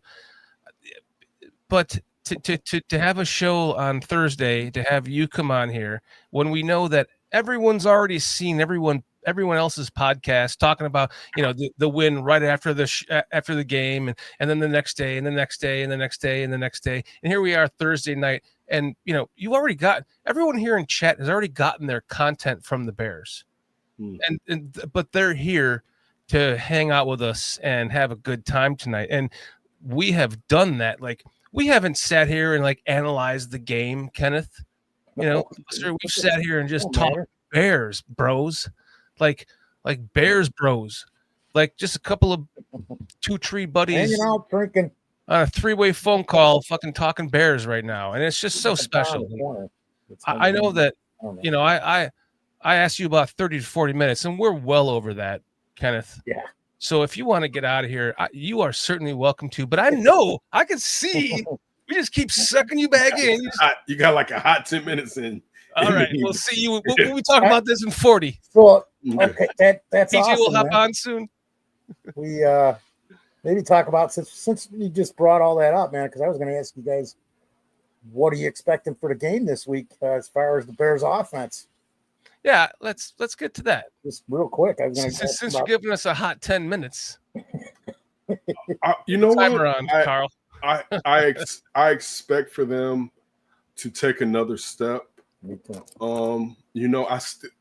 There's still going to be times because we kind of see where there's lows where the offense isn't necessarily progressing, and I think that's still going to happen. Now, this may be an easier game. This isn't, the Saints have had, the offense has kind of had some ups, but it's going through transition. They always are in cap hill, even though some people say the cap doesn't matter. But I think I definitely think that they should win, but I think they should have a better game than they had last week offensively, to be honest with you. And also I think it's a game that they're going to build on from what they did last week. You know what I'm saying?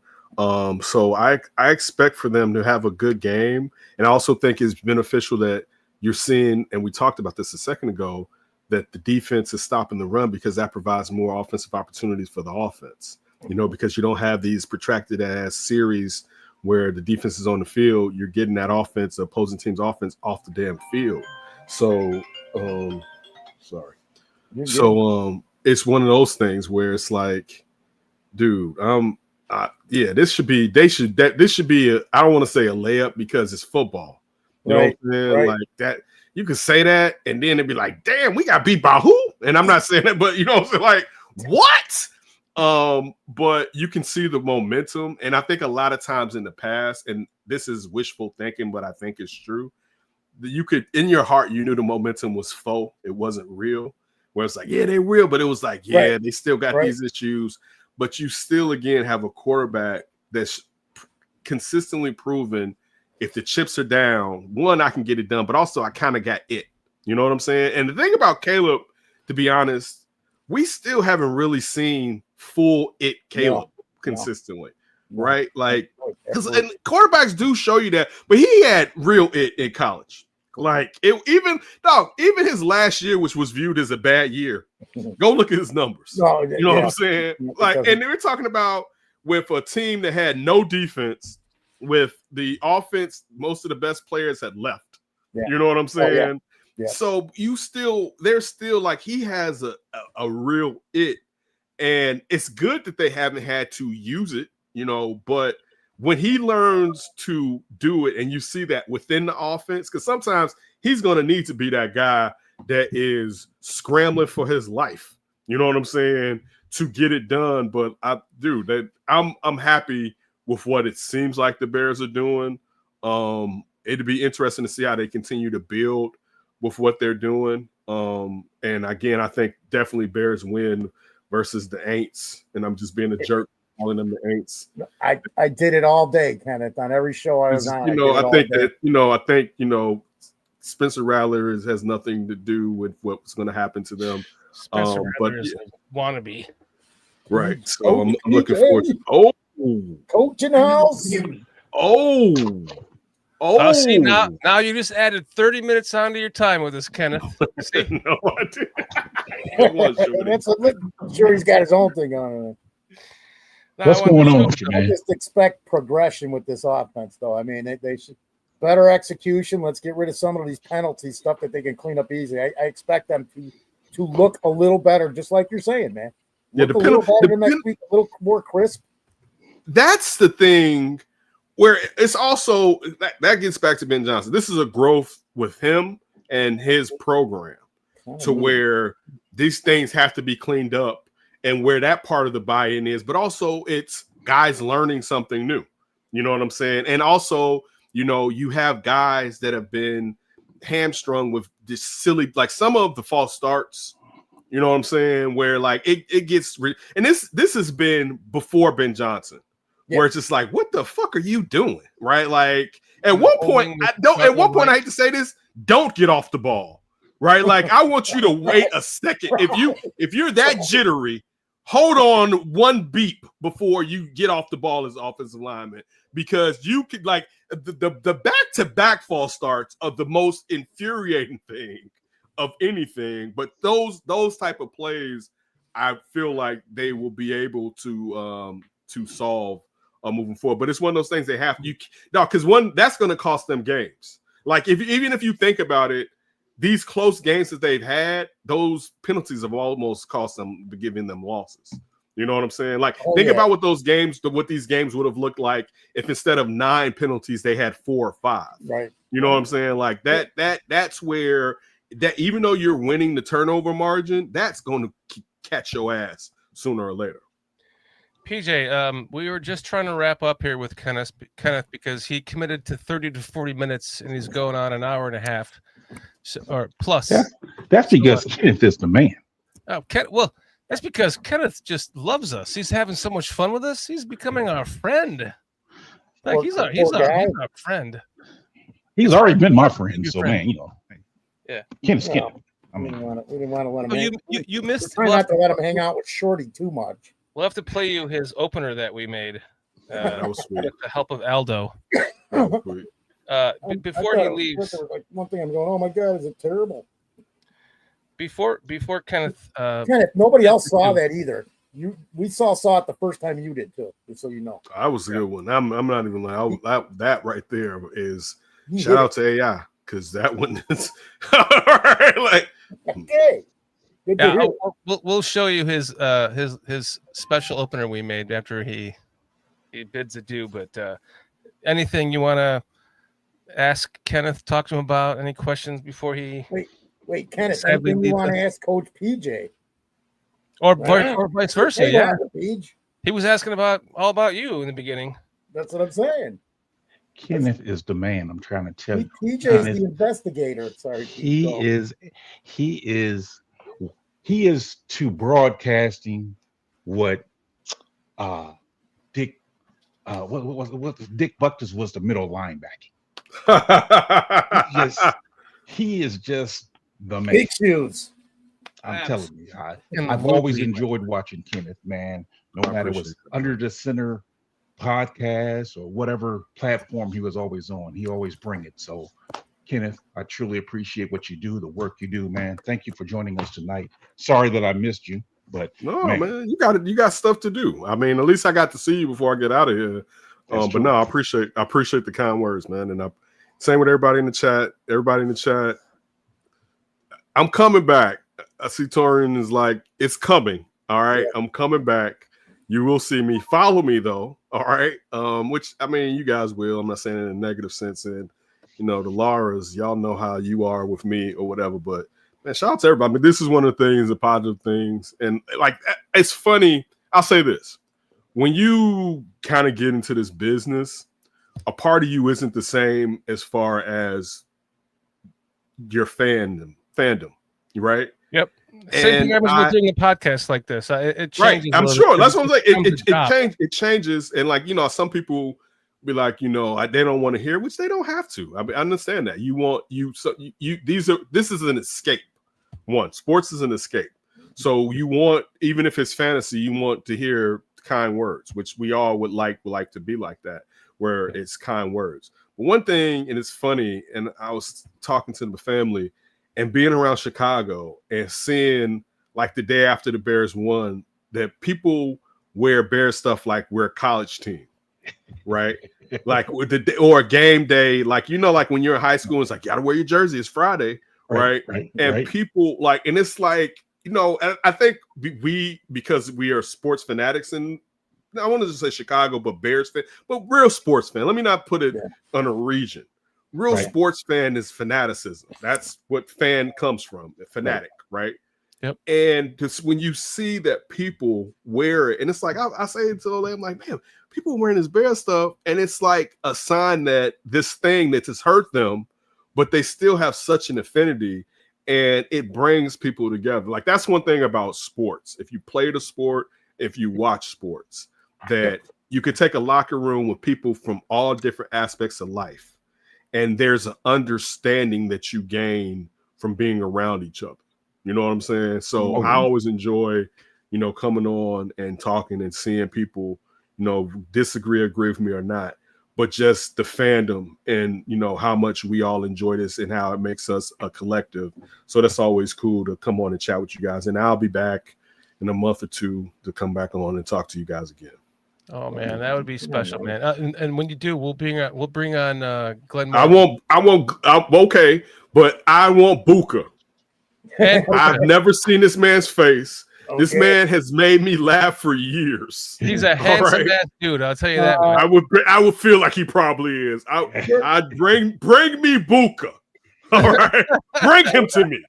When was he on? 2 weeks ago, Jordy? 2 or 3 weeks ago. And he came on just randomly, just in chat. Like bring him. Bring like bring on the Buka. I used to say that at the bar, but it was but also moving forward, when I'm going to pop back out, these are people that I want to actually see on my platform. And also I also going to invite you guys to join me. Oh, please. All right. So, and as a collective, but also individually. But it's going to be one of those things where we do this. So again, I appreciate you, Shorty. Thank you for asking me to join you guys. It's always a pleasure. You better, Buka, but it's always a pleasure. And everybody, we'll arrange it so you're available, Buka, for sure. Yeah, but everybody be safe. If you're traveling or whatever, everybody be safe. I look forward to talking to you guys. Moving forward and continue to have a great show. And again, like I said, I will see you guys in the near future. Kenneth, we love you and we appreciate you for becoming our friend. And I mean, half the show was about life and Bears, and that's exactly what we want. And it was entertaining as hell. Before you leave, I just got it uploaded. Can I show you?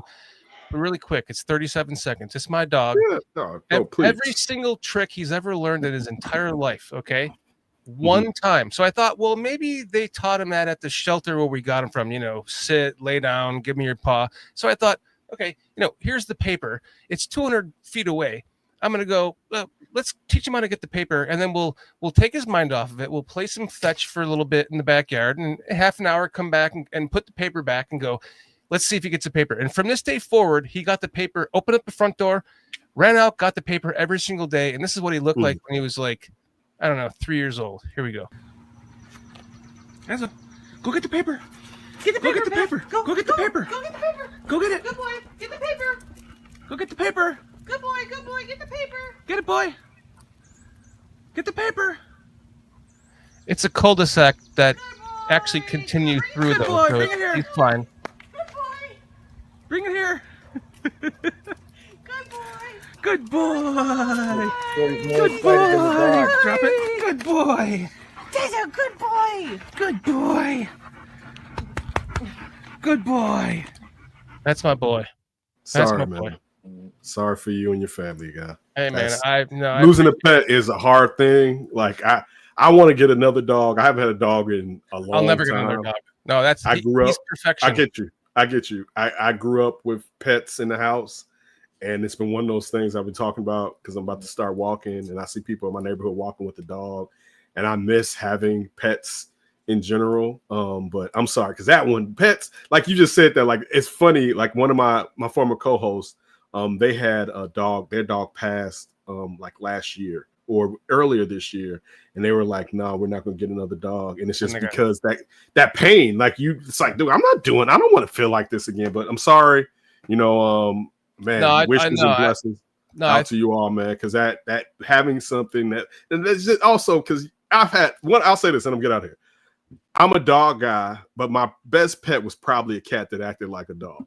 Right. Yeah, I had one of those too. I was a cat guy, then I became a dog guy. But I had a cat that acted just like a dog too, man. Acted like a dog, would run if somebody came in the fence. Yep. Wasn't like, because cats can be followed just me out asses. the house one day, and I was on my bicycle, like she was Right, running behind me for like a mile. Cats can be just jerks. Like I've had some bad cats, When you get a right? good Like cat, that cat's mother was an ass, right? Yeah. She wouldn't let you touch her unless you were crying. Like, but being a dog guy and losing an animal, you just like, dude, I don't want to go through that again. So, but no, again, sorry. I know, I appreciate it. I wanted to just kind of show you that because I had to bow out to help change a diaper because he's wearing diapers now. This morning he woke up, he was pissing blood. He had to go to the vet. Luckily it's just a urinary tract infection, but we've got it figured out. But it was just he's like living in diapers now. He's got, I don't even know, days, weeks, maybe a month or so left. And I just wanted to explain to you the reason why I had to bow out earlier. I apologize. No, Foster explained it when you dipped or whatever. I'm sure I was trying to get the dog's name. Man. Take care of your family, man. But everybody be safe, and I'll talk to you guys, man, and stay positive. Much love, Kenneth. Thank you for joining us. Thank you for joining us tonight. Have a great night. Thanks, You too. Kenneth. You have a good evening. Stay safe, sir. And I think Patty put it best when she said much love and good things for you and your family. Patty Lara. Same to her. She knows that, but same to all you guys. Be safe, everybody. We all need it. We should probably just play his opener as he leaves. Fade him out and put it Foster up, can man. see it. Where did he move it to? There we go. Ooh,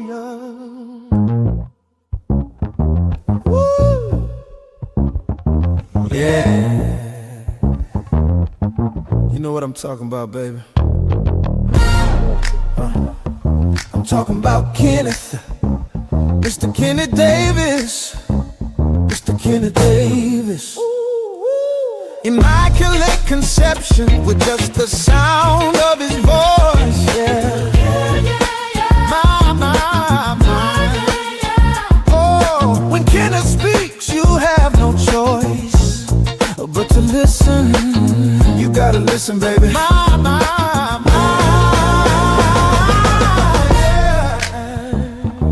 Oh yeah. Mr. Kenneth Davis, Mr. Kenneth Davis. Ooh yeah, baby. I think I just got pregnant. Kenneth was smart. He bailed before. That was pretty impressive. Saw it the first time. You could see him in the background. He was recording it with his phone. Oh, was he? Yeah. Cool. That was pretty sweet. He was man. impressed by it. Listen, I take 20% of the credit for that. I made the music, and I couldn't figure out the video. I didn't have the right, software to do it. I asked Aldo for help. Aldo Gandia, the Podfather himself, Yeah. came through at the last second. I give 80% of that credit to Aldo Gandia, the fucking Podfather himself. So thank you, Aldo, for. King Buka says every lady in the video just reported they're 10 weeks along. The original soundtrack that I made said impregnating women all over the globe with just the sound of his voice. My wife is like, I don't think that sounds very appropriate. So I was like, well, let me change it to Immaculate Conception. And even Aldo was like, I don't think I should use that, because I gave him 2 versions. He's like, I don't think I should use that. I'm like, yeah, I thought so too. But he ended up doing it with that song. So thank you, Aldo, man. You are the man. Thank you for helping out the channel. He loves doing it too, by the way. He that's his.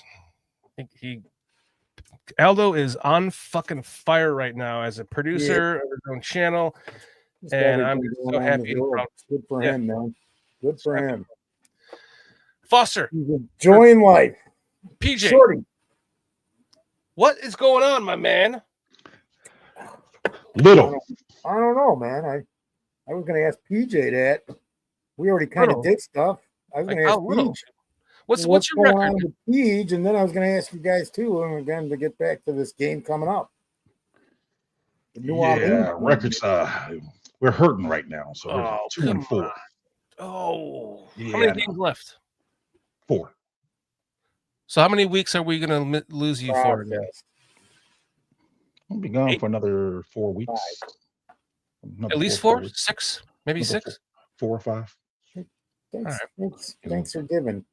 We had a newbie.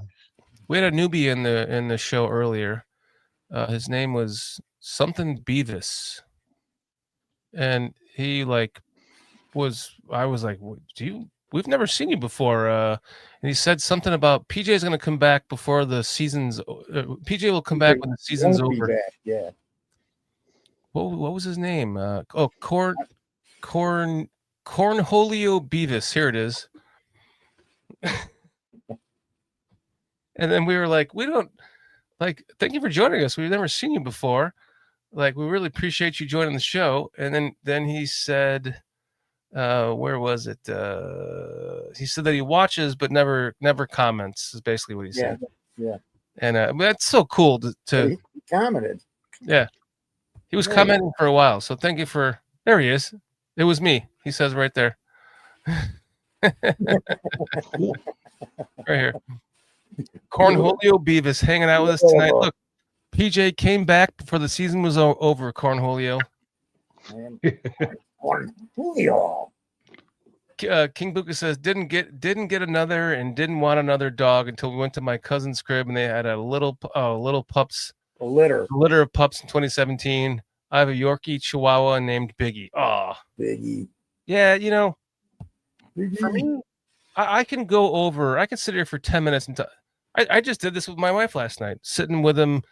So I put him up on my lap like a big baby, and his head's right here, and he's kissing me, and I'm kissing him, and I'm bawling my eyes out thinking about his departure. And I said to my wife, it's like I rattle off like all the 10 perfect things about him, and it went on for like 10 minutes. So I'm not going to bore you with that, but it's like if you picture perfection, right down to getting that damn paper the first time and learning it and everything in between and after. So I really appreciate everyone's sentiment for me in this time. I know this much, that you are all going to help me in the future. And as much as I'm not going to want to do a show and all that stuff, I know that you guys will keep me here, because without you, this is not a show. And thank you guys. You guys mean the world to every one of us. That's why we're here, because of you. So thank you. You guys are fucking awesome. So Peach, back to your 2 and 4. How many you got? You got the. Did you So did you get the polls? So what you're saying is you can go 6-4. Did I get the polls? Still a chance. Yeah. He emailed the polls, Carl. Oh. There's one more poll we have to. The Ryan polls. Never mind. Let me look. Let's see. All right. Well, he's looking. Hey, I got so a question. what did you think of the game last week? And I wanted to tell Kenneth this real quick, dude. Remember, I was worried they were going to lose this game. They were going to mess up. Mm-hmm. So what was your? Because Well, actually, Ben Johnson texted me yesterday. Go ahead. I had predicted that the Bears would lose, although, of course, I was hoping that we would win. I just thought that coming off the bye and Washington being at home, that they was going to have a good chance. And luckily, Ben Johnson has proven to be I don't want to call him a genius yet, but I think his message is resonating with the players. I think it's coming across because he knew he had to fix the run game. And I say that Swift played great. The blocking, I think Darnell Wright is showing that can be an all-pro.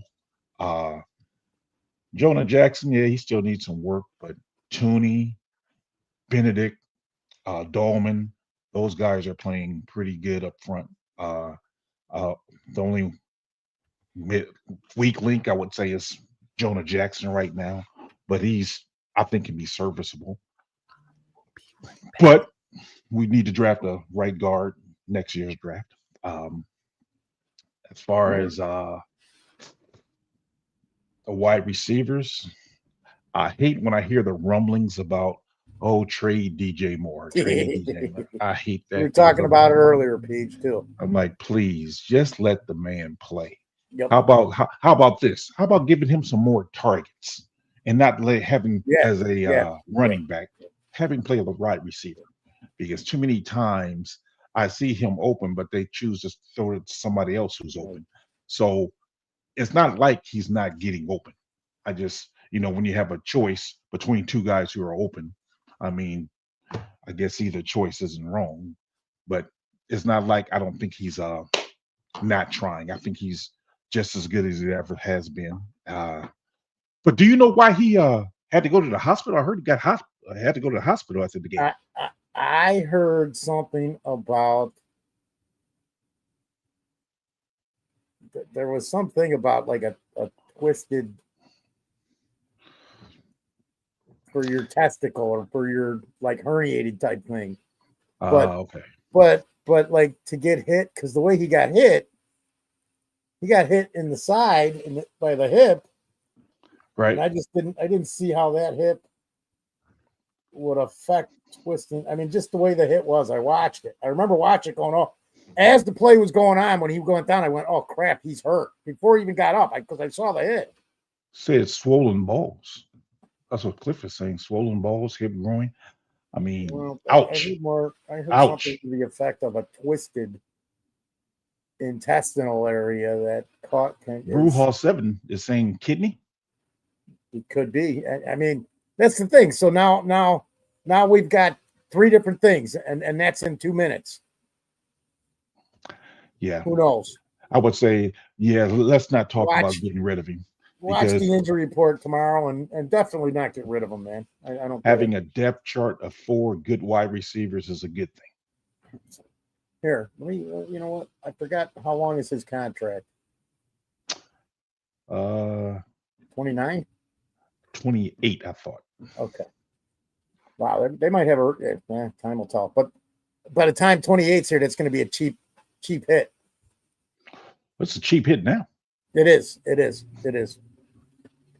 We'll figure it out. What about the defensive side of the ball?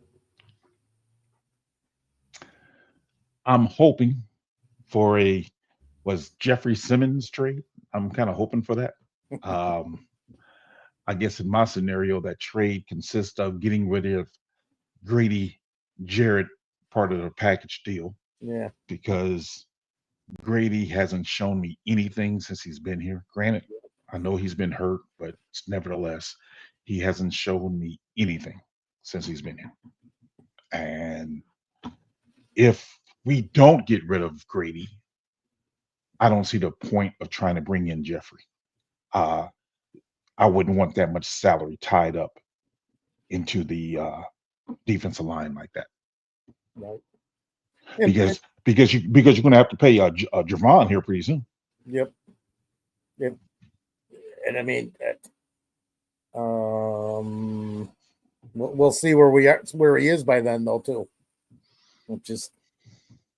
I see it, but I don't know if I see it enough yet. Yeah, I think Simmons and Dexter side by side would be a force, and then coming off the bench, Billings and Turner. Yeah, that could be. I nice. don't know about Turner, but Billings, yeah. Yeah, I think Booker's going to be back too this week. Finally get to see Booker. Yeah, because he was supposed to be back last week, but something. But yeah, I see they've been playing Turner at defensive end. Yeah, I don't think he's a defensive end. Don't think 22 snaps. What I miss?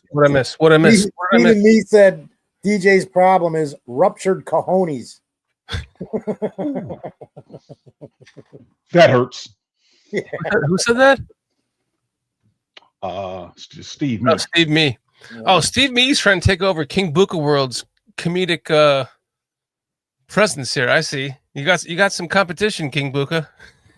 Nah, just keep it all coming, man. Keep it all coming. Like, what I love, it's so awesome, King Buka, is that like Kenneth Davis wanted you on the show.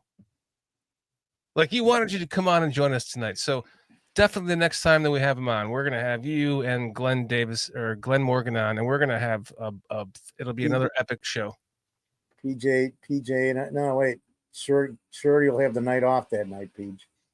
Yeah. Yeah. I think, it's a great thing to have a wide receiver room so well to where if a guy goes down like DJ is possibly this week, I'm taking him that he's out this week, that we still have 3 targets we can still target in the wide receiver room, not including the tight ends. So please, let's not entertain the idea of trading away one of our wide receivers.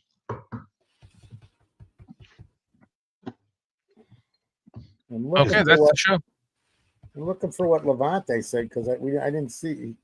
I've been looking at the injury report all day. Y'all don't see what I said. So let me see if I can find it. I'm looking at the injury report all day. Y'all didn't see what I said. I'm looking at the injury report. Okay, let's pull up the injury report after I'm done typing this to chat. Well, I'll just ask the question since I'm talking. Did anyone notice Shamar Turner playing defensive end? I didn't. Did you guys talk about that when I left? Fucking 22 plays, dude. Okay, never mind. What did you guys? Because I'm sorry for laughing. We were literally talking about that right before you came back. Yeah, that's hilarious. Okay, so what? So did anyone notice how well he played? Did you talk about that? Because I missed that too. I don't like him. I don't like him at defensive end. Okay, fair enough. One of the problems I see with him is he's in that 4-point stance, and the 4-point stance that he's in more like the frog technique, which gives you maybe 1 step forward. Yeah. And that's about it. You don't have you don't get a lot of penetration out of that technique. So I don't really like that technique. I actually coach against it, except for short yardage situations. Okay. I just looked over and 40-year-old Joe Flacco's on a 20-yard sprint. Hope we don't pull a hamstring. I got the game on. I haven't looked at it all tonight. I don't even know if the scores. Wow, something happened because it's 30-24 the Bengals. Yeah, what is the whatchamacallit? injury report saying about DJ? Anything? No, but they showed him practicing today. Oh, okay, good. I saw that on Limited. Twitter. He's on a limited practice. I caught that on the report. Yeah. So where is Levante in the chat? Help me find it. I can't see what he said. Buka, don't worry about it, man. He says, I hate that I'm around all these lames and I couldn't get on.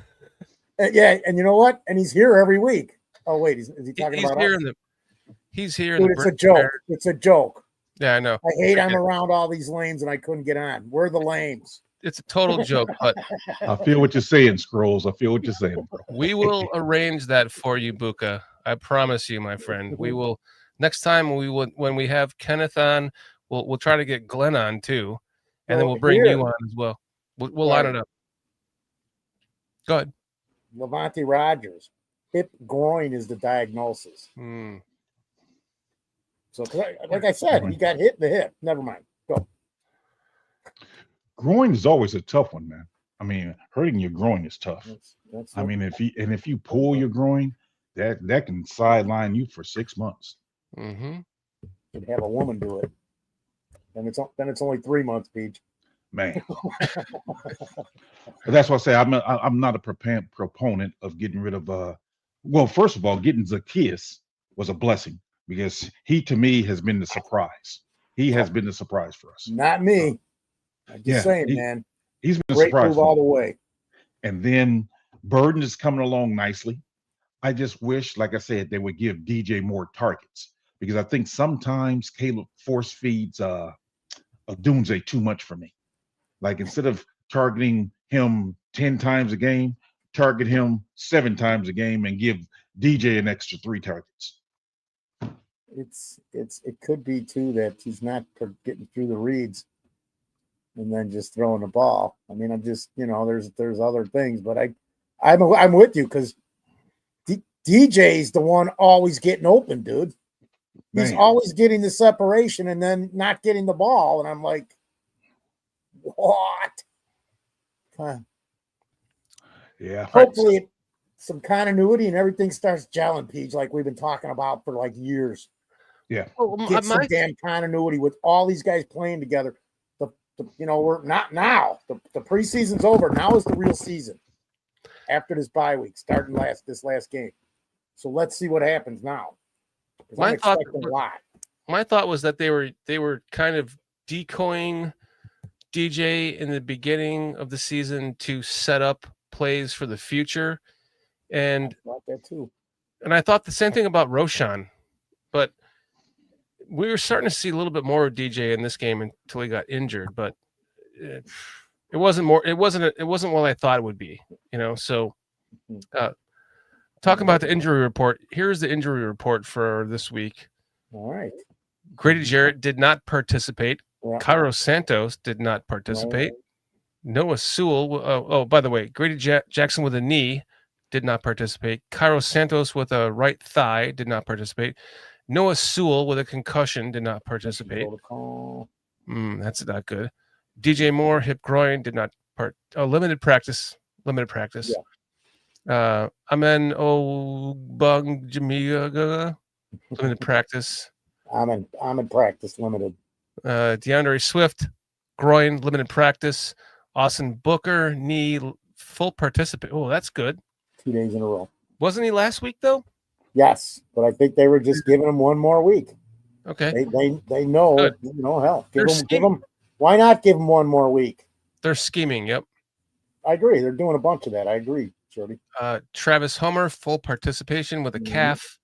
Jonah Jackson, ankle, full participation. Let's look at the Saints now. We've got Alvin Kamara, limited practice with an ankle. Isaac. Yeah. Okay. Hamstring, limited practice. Chris Olave, hip, limited, full participation. Alante Taylor, knee, full participation. John Ridgway, shoulder, full participation. Devon Godchuk. Fuck. Dayon Godchaw. Davon Godchaw. Dayon, it's a Y. No, did not participate. Okay. So first off, I just want to say this is not going to be a revenge game for their quarterback. What's his name? Who's their quarterback? Spencer Rattler. Right. This is not a revenge game for taking his job from Oklahoma. This is a game I think we dominate. We should. I think we dominate this game because we're at home. Right? Am I wrong? I think you're right. When you go to New Orleans and you go to that sweltering heat, depending on what time of the year, and you go to that hot, dark stadium, and then everyone's partying on Bourbon Street, presumably. No, not allegedly, but presumably. And then you go into that game. It's a recipe for a loss.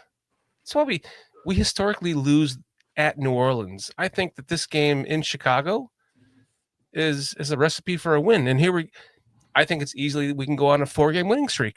Peach?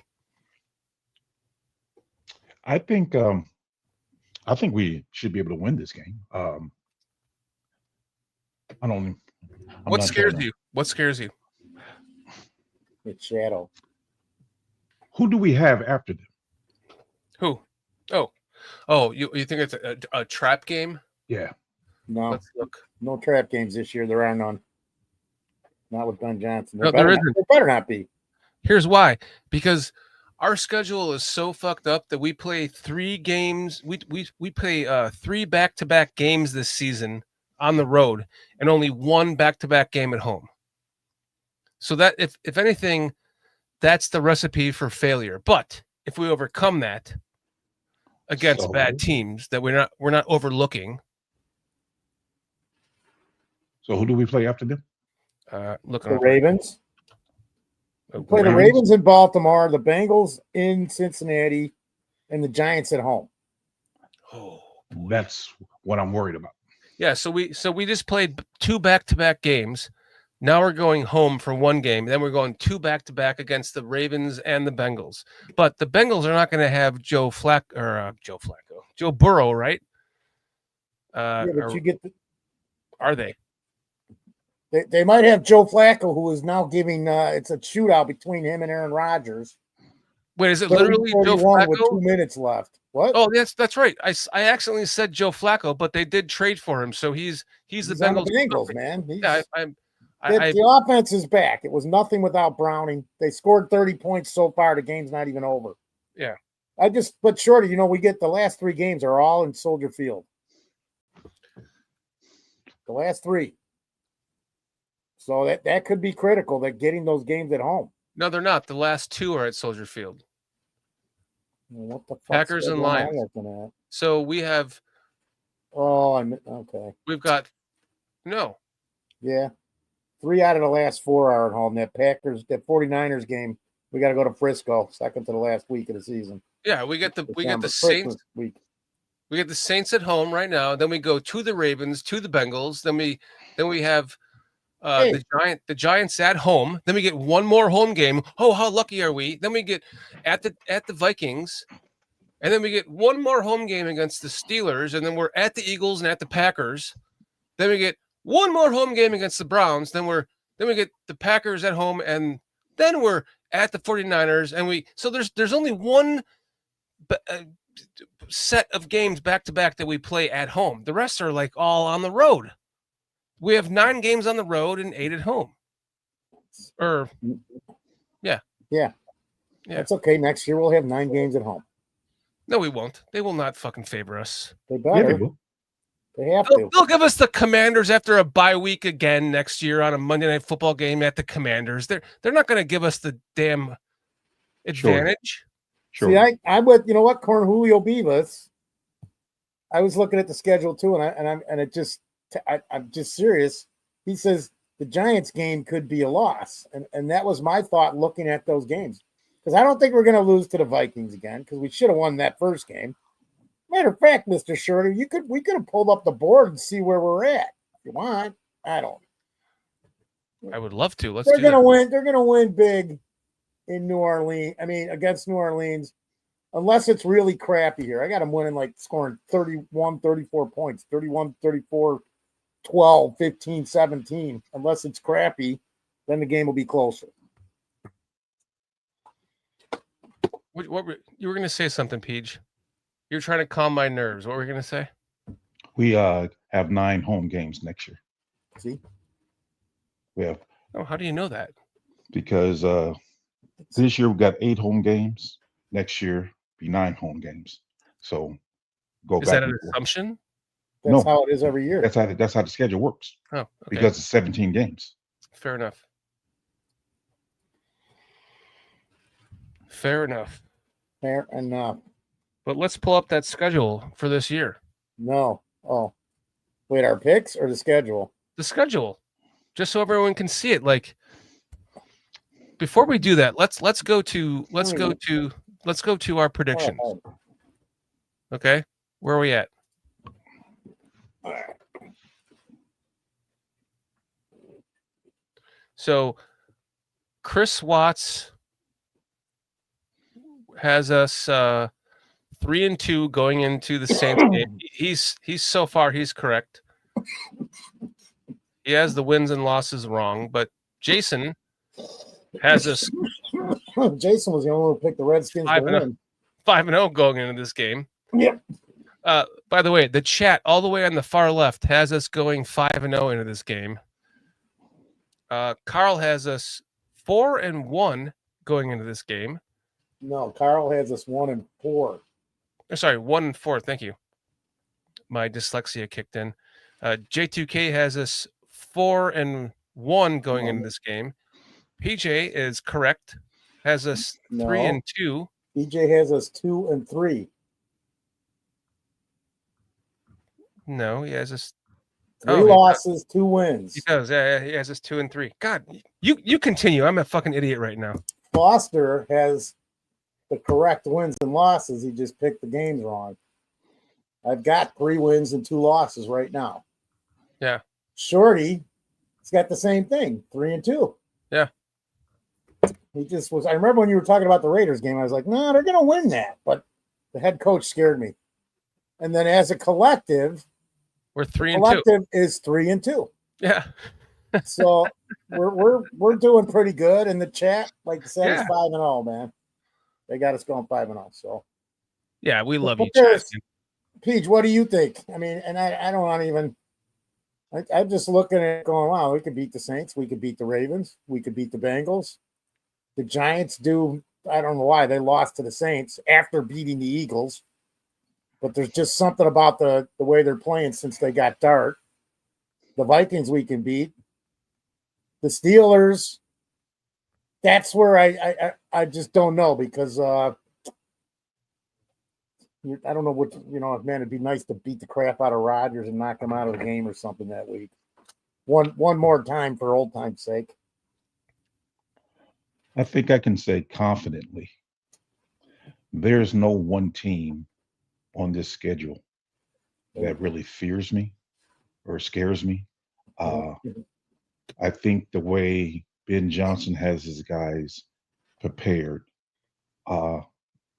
there's not one team that I'm like going in going, ooh, we don't have a chance. I think the way he goes about it, it's what real coaching is. And I'm telling you, though, I like the way he's doing it. I'm really liking the way he's coaching. I'm liking the way he's preparing the team. He said he wanted to address that running issue, and he did a great job of addressing that. I mean, I got to give him props for that. Yeah. I'm glad they didn't overemphasize the whole Tariq Stevenson thing. Just let him just go play ball. We ain't got to sit up there and talk about what happened last year. I mean, just play ball. And they did not make it a topic of conversation last week. So, man, I'm liking the way he's handling things, man. I'm really impressed with that. I agree 100% with you. I'm just trying to get the two teams that actually scared me a week ago before last week's games, where I was looking, I'm going, the Eagles, and believe it or not, the Browns, just because of their defense and Joe Flacco. But he's not with the Browns anymore. He's now with the Bengals. So Yeah, their quarterback does not scare me. I'm not saying the quarterback. I meant the team as a whole, because that there was it last year. When did we have that game? That Browns game it was last year, wasn't it? Yeah, when Flacco got us. Yep. Yeah. Yep. I'm That's just what I'm trying to saying. keep talking. I'm trying to get some images ready for Cliff. I just for me, again, I think Lamar Jackson is one of the most dangerous players in the game. I don't know if he'll be there when we play him, but even if he is, I think we still can beat him. I mean, I know I predicted that we would lose. I mean, everybody predicted we'll lose against them, but they're beatable. Right now they're beatable. They definitely I mean, Dennis, what's his name? Henry, the running back. What's his first name?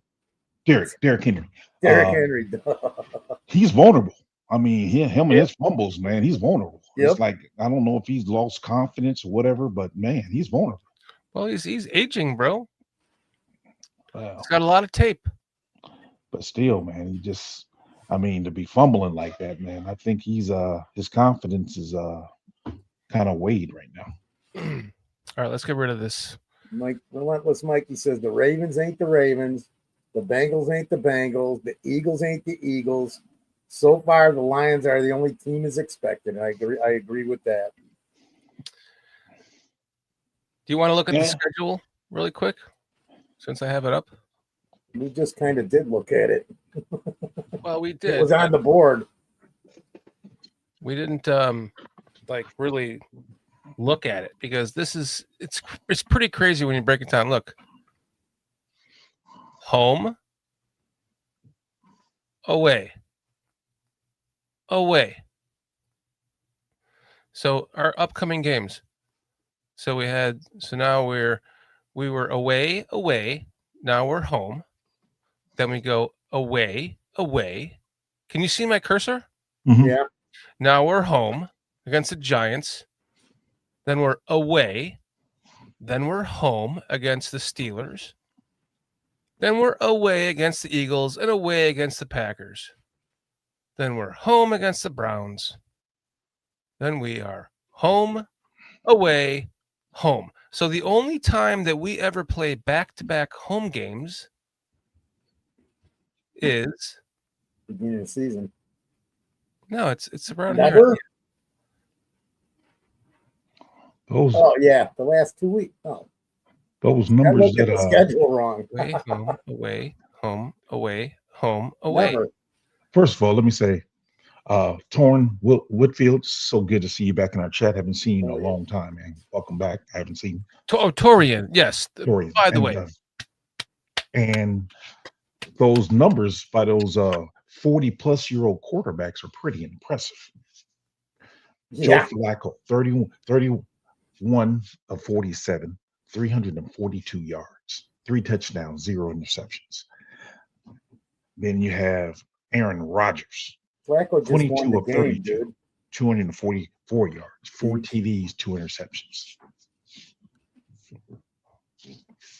Flacco just brought him down using two minutes and 10 seconds or something, and Cincinnati's winning with 7 seconds by 2 points. Oh, here it is. The only time we have back-to-back home games is the Browns and the Packers. That's it. December 14th and December 20th. That's it. Okay.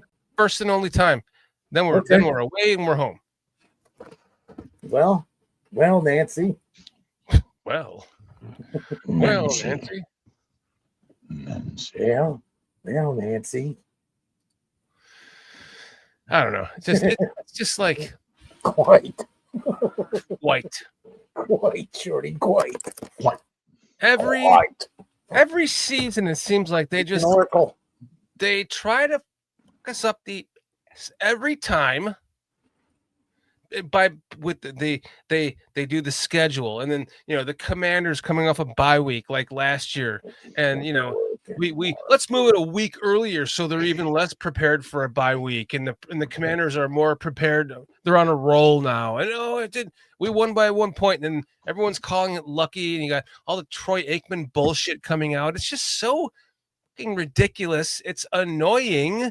It's annoying as a Bears fan. Let's talk about some of those penalties in that game, guys. The roughing the passer that was not a roughing the passer. Was it an offensive pass interference on Loveland where he like went out 5 yards, and just touched the guy and cut left and boom?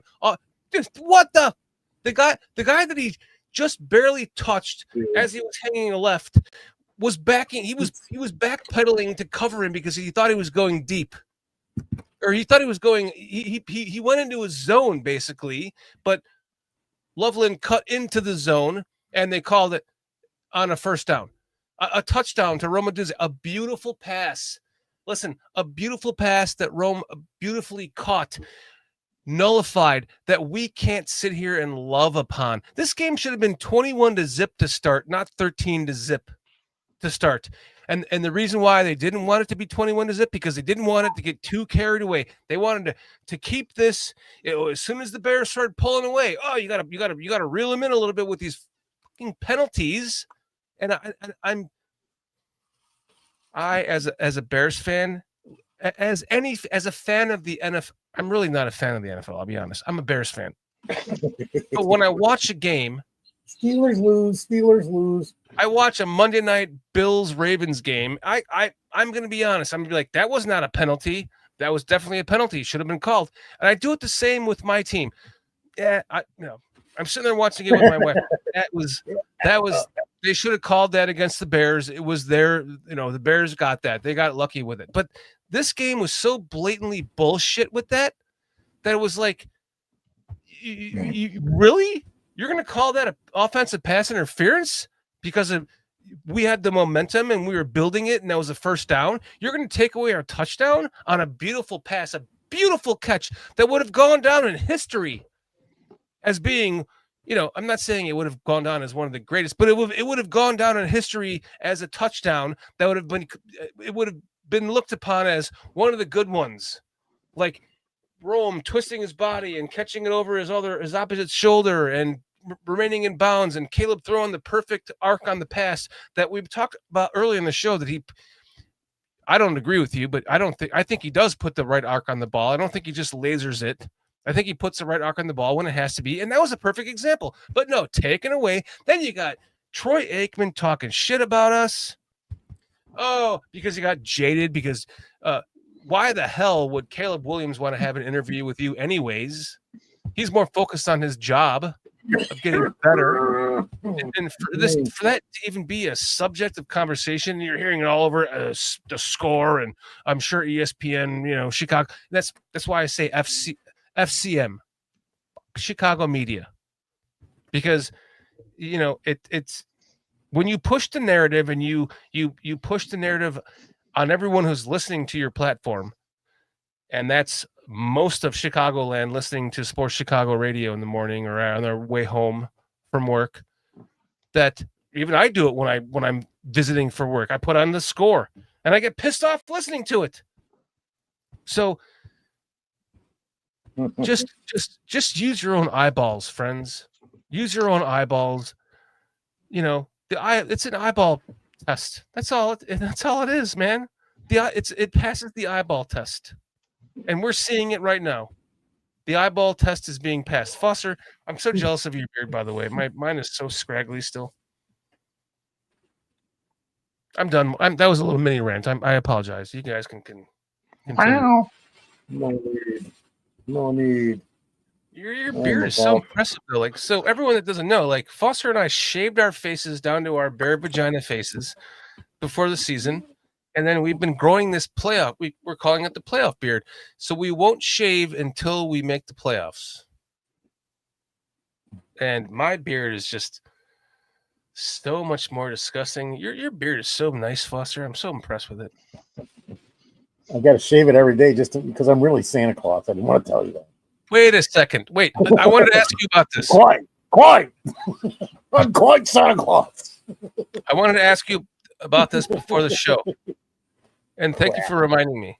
What is our terms for this? Are we allowed to sculpt it but keep it Nothing. growing? You can't touch it. You Can we can't touch trim it till they make the playoffs or the season ends. so we can't touch the neck beard either? Nothing. Come on, dude. I can't walk around with a neck beard. My You can hair only trim around your mouth. my beard hair gets all like windy and I straggly want to and see it, shit. brother. I want to Oh, see it. it's That's so fucking that's gross. the whole reason we did this. I'll send you a picture, and I you knew be I like, wasn't "No, going to have a problem. We've been trying to see your beard for 2 years because you keep okay." cheat, I forgot. Sorry about that, PJ. I forgot. I know I said it. Fair enough. Sorry, Foster. 2 years in a row. Well, maybe next year. See you, pal. Fair enough. You will all get to see my disgusting, ugly, gross, scraggly playoff beard as we get closer. But as soon as we make the playoffs, dude, I'm trimming it. I'll be honest. I will do this, Foster. I'll keep growing it until we win the Super Bowl, but I'll just keep sculpting it. And it'll get down to here, but it won't be like this. It won't be like More than this. a couple of years. If I grow my beard without touching it, it'll be like it won't be like yours, all perfect and growing downward like it should be. You forget what I look like. Grows before on outward. here? Did Go you back see and what look Cliff at a said? show. Go back and look at a show from like the last week of December last year. Oh, I know. You were handsome as hell with that beard. Me, no, not so much. Me with that beard Foster, looks like handsome. Good night, PJ. I'm leaving with that one.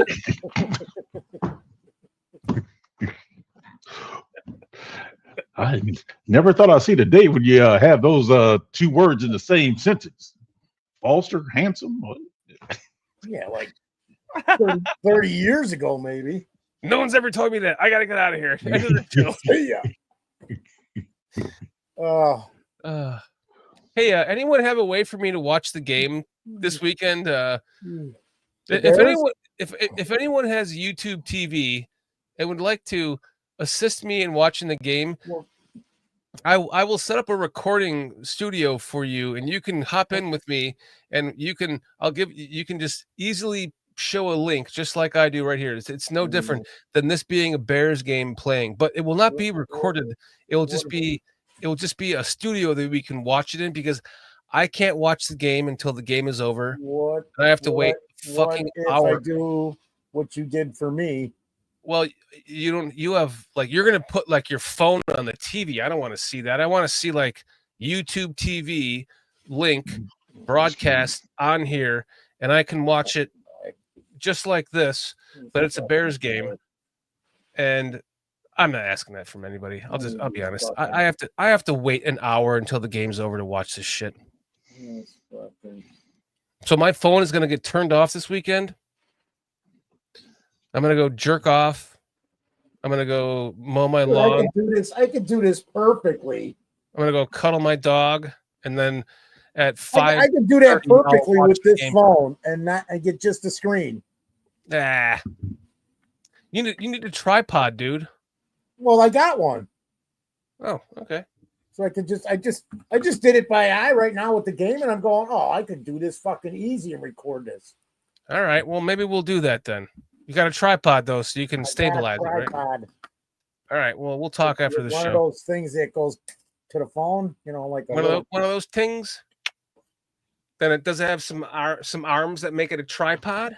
Actually, dude, I made it. It's a real tripod, and on top of the tripod, is a tool for compressing wood. It's like a C-clamp, and you just put the phone in it and hold it in place and set it up. So PJ, this fucking guy takes a piece of wood, takes a C-clamp, clamps it to it, puts it on like a couple of pieces of wood, and puts it facing the TV. And I'm supposed to trust that. Works just like a good tripod. Hey, I call it a tripod, shorty.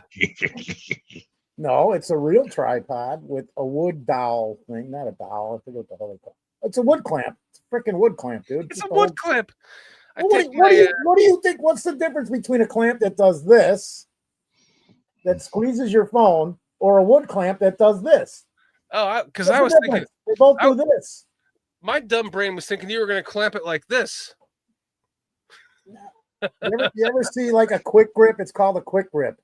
Yeah, I have one. Okay, so Yeah. so now you know. So you're gonna quick grip it like this. I'm gonna quick grip the Put phone, it on and your then television. it goes right on the tripod. The bottom of the clip grip just stays with a metal rod. Well, I'll get the game before everyone else then. Yeah. Yeah. Well, I think this is Adam. Am I correct? Bear Down Sports. Yeah, that's Adam. Adam Mason. He says, Mork and Mindy raging article. Steam East still works. They just keep changing domains. Steam East. What is it? SteamEast.com? Get an Amazon Fire Stick, $40. I have one, dude. I got 4 of them. Dang. Where are you at, Steve? I got one in the camper. I got one in the bedroom. I got one in the living room. I got one in my wife's room, her office. I got 4. They don't play it. I can't get noon games because I'm not going to pay $500 to get 9 games because they don't fucking play the games that are on Monday night, Sunday night, Thursday night, Saturday night, Friday night football. Those are all the stations that pay $10 billion to get that one game a year. I get 9 games that are. They should call it NFL Sunday Ticket at Noon game. NFL Sunday Ticket at noon. That's what they should call it, dude. Stream East. Okay. Okay, I got it up here, Adam. Watch live sports on TV. Okay. I'll check it out. And there you have it. Well, thank you very much. I got a tip from another fan, Rick, who's in not a fan, but a friend, I should say. Rick Gonzalez, who's in the show. And known him way before ever starting this channel, meeting him in chat. And he gave me a site, and I tried to log in, and it just brought me to like a fucking porn site. And I'm like, what the hell? So I just don't want any crazy shit like that. As long as I can watch it. Sorry, man. You got to stop blaming stuff like that on Rick. Oh, that's right. I just logged in the wrong chat. Tell the truth, man. Tell the truth. Oh, man. Foster was on that porn site with me. You're right. That was me. My computer is going to die any freaking second, man. Well, it's a good time to wrap this up then. Oh, after he has a heart attack? No, I was trying to. Fuck. Sorry. That was a good nickname there, Steve. Me. Quite. What is it? Where is it? Where'd it go? He said his nickname used to be Tripod. The tripod. Ah, nice. Good for you, Steve. Me. Yeah. Tripod. Yeah. The way you're standing in that picture there, I see why. You know what? Everybody used to walk around telling me to tripod. Oh no, wait, that was tripod. Never mind. I always wondered about that. I just figured that out 60 years later. Hey, dude, tripod. Screw you! What am I gonna do with a pod? I don't want any pods. Sometimes it finally just clicks, right? I don't know. Yeah. Sometimes. Like the song. It's by oh my god. The Scrolls. The old unintentional porn site, Shorty? The old unintentional porn site. Yes. Now, my porn sites are secure. I know my porn sites. That wasn't my porn site. That's what they're still using, that one. The old unintentional porn site. Yeah, there you go, Peach. Yeah. I love you guys, man. Quite. You guys are all so hilarious. You guys are hilarious. I was on my laptop when suddenly a 4-naked woman appeared on the screen. I knew exactly what to do. I ran downstairs, got my car, and drove to where their locations were. Quite. I was sitting on my couch while I was sitting on the computer, and I was in my underwear. So I had to think quick. I had to reach for the lotion and some napkins. Quite. And then one day when I tried to turn on the Bears game, I accidentally took myself to my favorite porn site. So I pull out the napkins and the lube. Oh my goodness. Quite. Cliff Victoria says. Thanks, Kenneth Davis. I gotta tell you, I don't even know what that means. Can you guys? I'm the odd man out on Coit. Dude, Doug, That's what he don't tell him says. nothing. Go watch Commander McBride. Pull it up on your phone and watch it, episode 3. Ah, okay. Fucking After he tells the story, and the guy he's telling it to would comment something like, "Oh man, that was really a fantastic story, sir." And he unbelievable. was like, That was "What? a remarkable tale. A remarkable tale, the guy says. And then the guy goes, Ah, that was really an unbelievable, remarkable tale. And he goes, quite. I got it now. I got it. Yeah, Go, the oldies. go watch. If you're a little depressed, go watch Commander McBride or 2. You'll be I'm laughing telling in you, a man. minute. The oldies but goodies. That guy is hilarious." Quite. I used to watch him before I go to school in the mornings. He was on in Dating the myself morning. here. Dating myself. Shorty took off, huh? I ain't no shorty. I got to get myself rolling here, boys. I got I stuff accidentally logged done for the night. popped out of the studio. No, I just wanted to. I was trying to play this from Patty. Don't forget tomorrow morning, Sports Zone Chicago, 9 a.m. Central until 11 a.m. Central. And thank you for reminding me, Patty. Hey, it's your boy, the Superback, Sean Sierra, and be sure to follow Sports Zone Chicago on all social media platforms, on Facebook, Instagram, and our Roku channel. You can find us at Sports Zone Chicago, and on Twitter, we are at Sports Zone Shy. Also, be sure to download our mobile app so you can take Sports Zone Chicago with you on the go. And also, I want to remind everyone, Adam Mason, who's one of our biggest friends in this whole podcast world, go check out Adam Mason.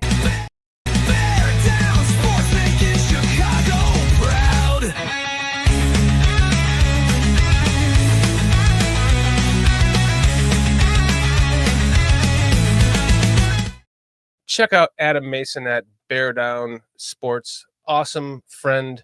We love you, my friend. Thank you for joining us tonight. And before we leave, I just wanted to, I made this amazing, what I think is an amazing video for Aldo, and I feel like I expected more. Like people would be like, oh, like there was quite a few comments in there, but Aldo is he's been such a huge influence to us on this channel, and he helped us make. He's just a good dude, man. He's a fucking great dude. Yeah, and he is. He's a good dude. He helped us make the opener tonight. You know, I give him 80%. I made the song, he made the video, and for the Kenneth opener and the Kenneth Davis opener, and he's just a superstar. And we love Aldo. He is our absolute. He's our podfather. He really is. And as I'm rambling on, I'm trying to find the video that I uploaded to here, but I don't see where it's at because Carl came in and moved everything all around. I wanted to interrupt you though, Shorty, because I don't remember seeing Clark Khan in the chat before. Am I wrong? Clark Khan. Meth Streams is reliable for NFL games, NBA games, MLB games, and LG. Oh, let me write that down. Thank you, Clark Khan. Meth Streams. And Bear Down Sports there, Adam. You still my guy, even though you never invited me on your show. I ain't gonna hold it against you. Just gonna let you know. It's all right. You're still my guy. I still watch the video.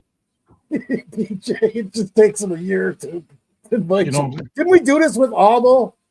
Man, even though you haven't invited me on yet, Aldo, you're still my guy. Yeah, you know, that's okay. I mean, hey, Bear Down Sports, don't worry about it, bro. You still my guy. Good night, Patty. We have to pause here and fill some time so I can actually upload the opener, upload the little thing that I made for the Podfather, because I don't know where it went. Either Carl deleted it, which I don't think he did, but it's not here. But I wanted to end the show with this. Carl's always getting blamed for everything. It's uploading right now. I will play it as we end the show because it's just my ode to Aldo Gandia, the Podfather. I asked him to join us tonight if he wanted to come on and talk with some Bears with Kenneth Davis and us, and It's uploading. Just give it a second, and then we will end the show. But please, I made a video. It's out on the channel. If you haven't seen it, you can go watch it. But I wanted to kind of play this just as an ode to Aldo Gandia whenever it's done uploading. You've got a controversy though here in the. Oh man, that's what I need. I needed to know. I wanted the CCP. So Adam says, "Am I wrong that Shorty gave you my number and you still refuse to call me or text me?" Ooh. Is that what we're going with? Oh. Was it the right number this time? Yeah. Sure. He's been like, what number? I never know nothing. I don't know nothing. Hey, I remember getting it. I remember passing it off to you. Give it to him. Did he give it to you, PJ? Quite not. Come on, you know I did. Give me that shit. Because I forgot I've been coaching for the last 6 months. Yeah, that's what it is. Yeah. Crap happens when you're coaching. So, guys, listen, PJ, I'm sorry you're 2-4. You will kick it. You'll end up 6-4 on the season. I promise you. We have faith in you. You got 4 games left, right? You go 6-4, my friend. Positive vibes, good juju. Hey, that only works when I tell you that. It doesn't work when you tell me that. I'm sorry. Lighten up, Moriarty. The Bears. What do you guys? Quick score prediction for this week? I think Spencer Rattler is just going to get rattled by our defense, and Caleb Williams is going to prove the reason why he overtook him at Oklahoma. I'm saying 35-13. Oh, come on, man. You're watching my score because I said like 35. You go 35-12 or 35-14 or 34-12. 34-12. Yeah. I knew you were going to do that. And then I said if the weather's Orion for Bears 27-20. 27-20? Yeah. Cliff Victoria has Bears 31-16. Armando Lara Jr. has 25-24 Bears. Oh, I like that score. 3 weeks in a row would be pretty cool, huh, Armando? Adam with the overwhelming was that the score of the 1963 championship game? 1940. 1940? Yeah. 73-0 Bears. 40-42. One of the two. We got Torian with 27-20. By the way, Torian, thank you. It's so good to see you again. And not just our chat, but, other chats we see you in. It's I know. Listen, everyone takes breaks and stuff. And, now their Bears are like, they're building back up. It's just great to see, people that want to be around the Bears talk now because they've been so, including myself, jaded over the years. Didn't want to do a show anymore because what are we talking about? Constantly losing. So, Torian, thank you for hanging out with us tonight on a 3-game winning streak. It's a pleasure to have you in here with us. We love you, my friend. We hope you are doing well. Torian says, you as well, my friend. Yeah, like Torian and PJ were the first people I started talking to in Bears chats. First 2 guys. We got 21-0 mayhem. Sorry about that, guys.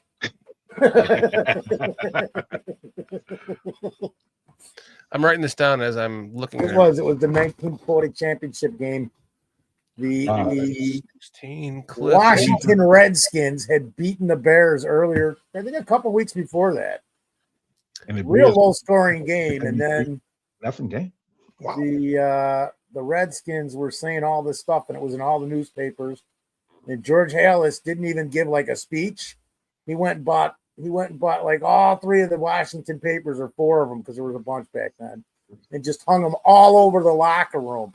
And they went out and kicked the crap out of them, 73-0.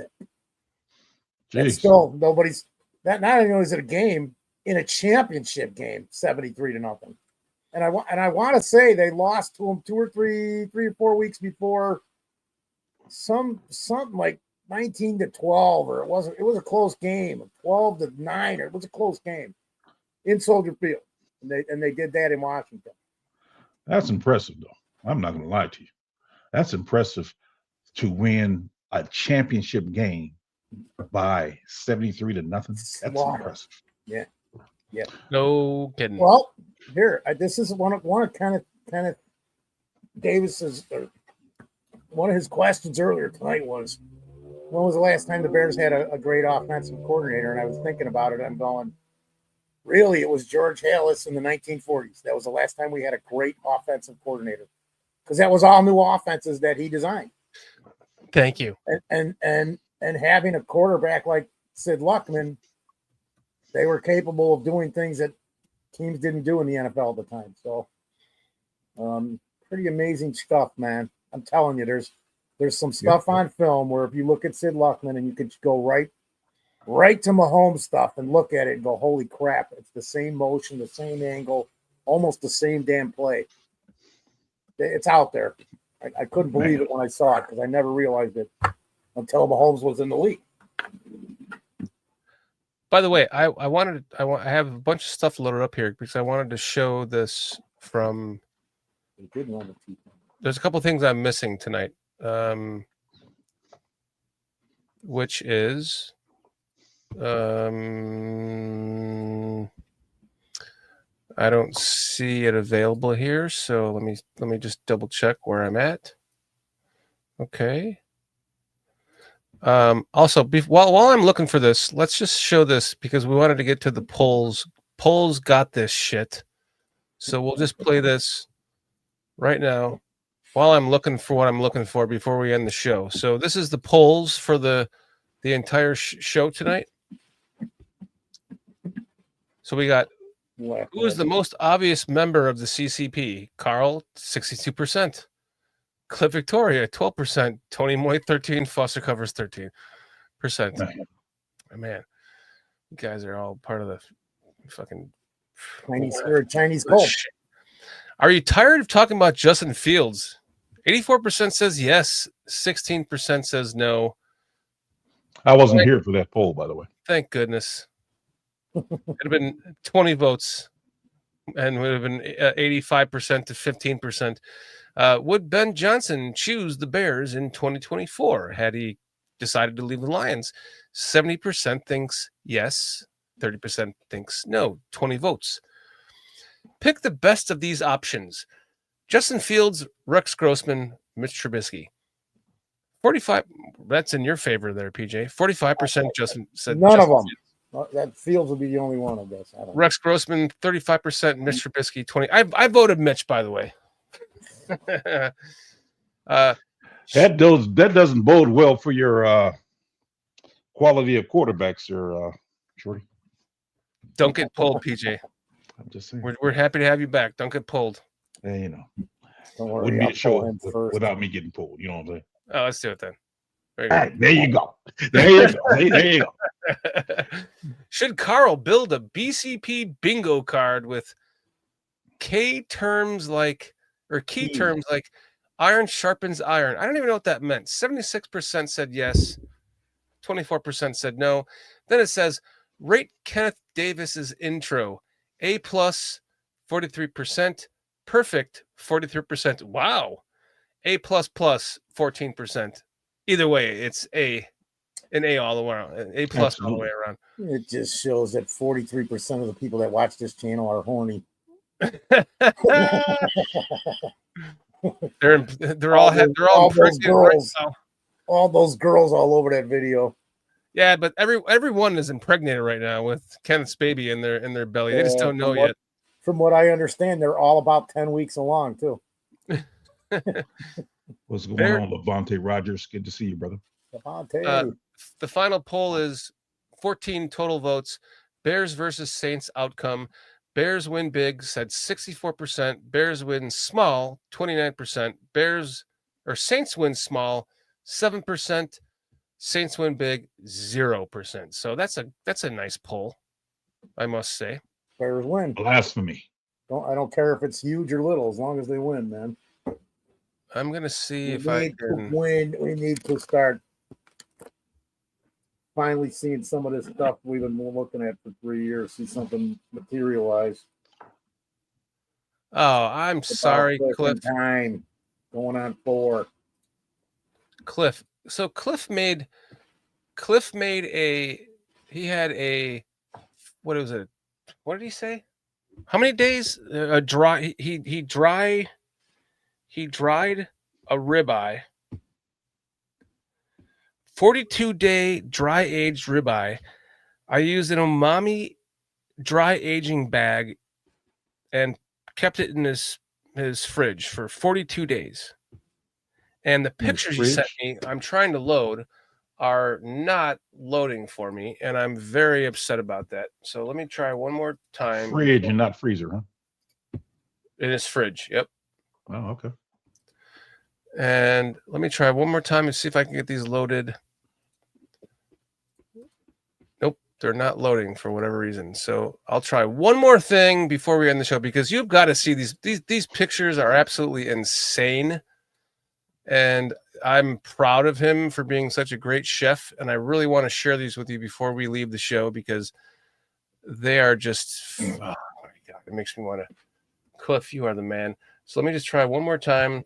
You said we can do it next week. Steaks are tasty. Yeah. Let me see if I can get these loaded one more time. There we go. I got them. So let's see if I can get to this, Cliff. I apologize. Thank you for hanging out with me while I figure this out, because I'm having a technical difficulty with this, but I think I might have it now. Here we go. All right, here we go. I got it. Okay, so this is so Cliff took this and he put it in like a vacuum sealed. It looked like it was a vacuum sealed bag to a 42-day dry to a 42-day dry aged ribeye. Okay, and now we're going to show the next image. Hold on, got to remove that one. Present this next one, and look at this. Oh, that's the wrong one. There we go. Look at this. So now he cuts them in half. Oh, Marble. wow. Marble. Okay. Then he takes those and he removes what looks like the bone from it, which is down to this. And my goodness, what an amazing sight this is. Cliff. How many people were you cooking for, Cliff? Right? Like Cliff's a host, man. I see. He probably had 15 people over for that, and they shared those steaks. 1, 2, 3, 4, 5, 6, 7, 8, 9, 10, 11, 12. No, everyone had their own steak.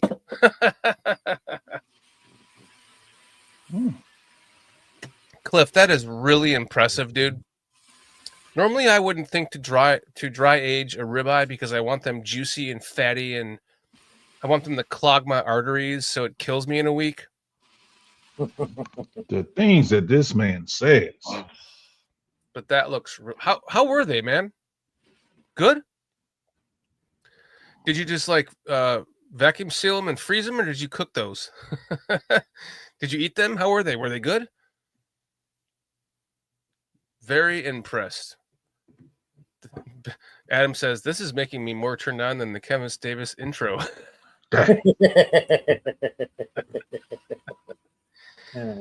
Oh, he says umai bag, whole ribeye primal. Not I was reading it as umami. Sorry. Umai bag. It's interesting. 220. About the thing. Pause, man. Cliff, you are the man. You are the man. I love talking food with you. And if only we could just have you come on and like you send me some videos of you making something, and then we'll just have you on for like a 10-minute segment about what you did, and then you can get the fuck out of here. All you have to do to prepare for it is to just make videos. Make a couple of 30-second videos or less while you're doing this, and then we'll just bring you on. You can talk about it, and then you can bug off, bro. Oh, he says sometime. Thank you. I appreciate that. That would make great stuff for the show. And Foster's out of here. Hey, Foster's good at something. Disappearing is one of those things.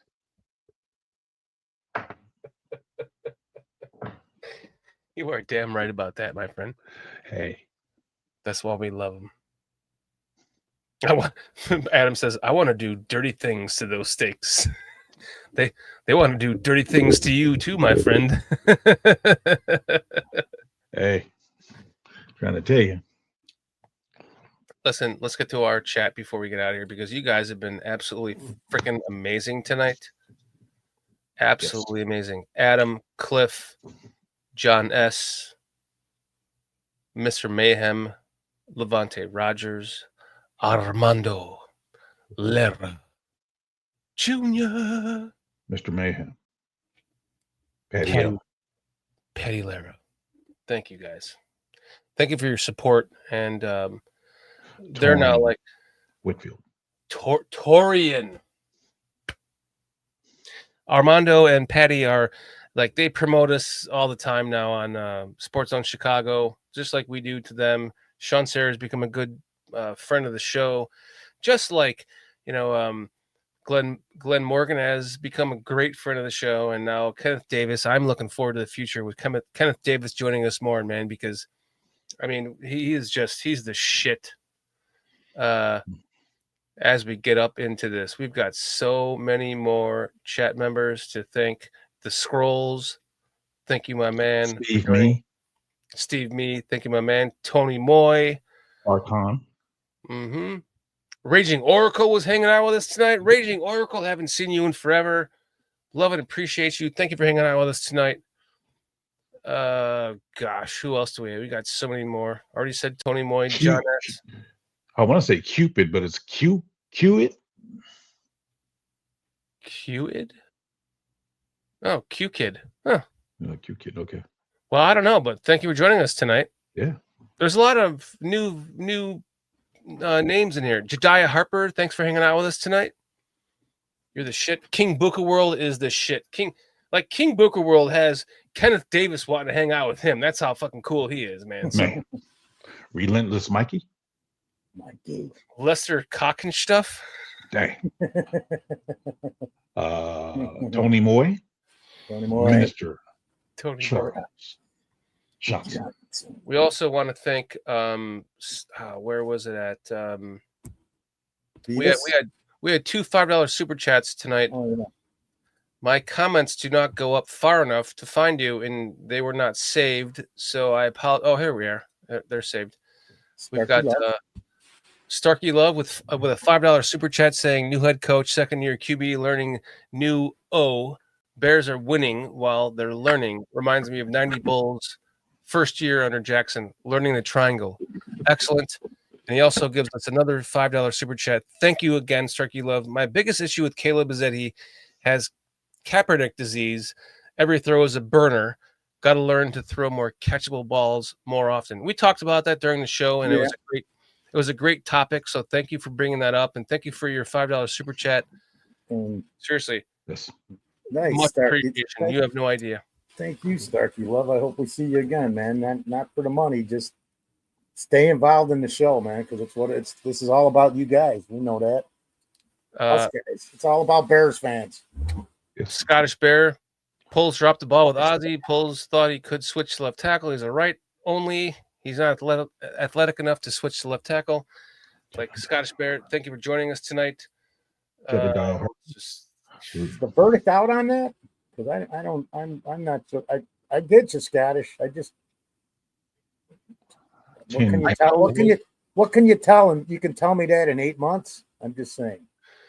You know what sucks is that YouTube used to allow us to scroll all the way up to the beginning of the show so we could thank our supporters in chat and hanging out with us tonight. But we only go up like 40 minutes into the show now, so we can't see everyone who was here earlier.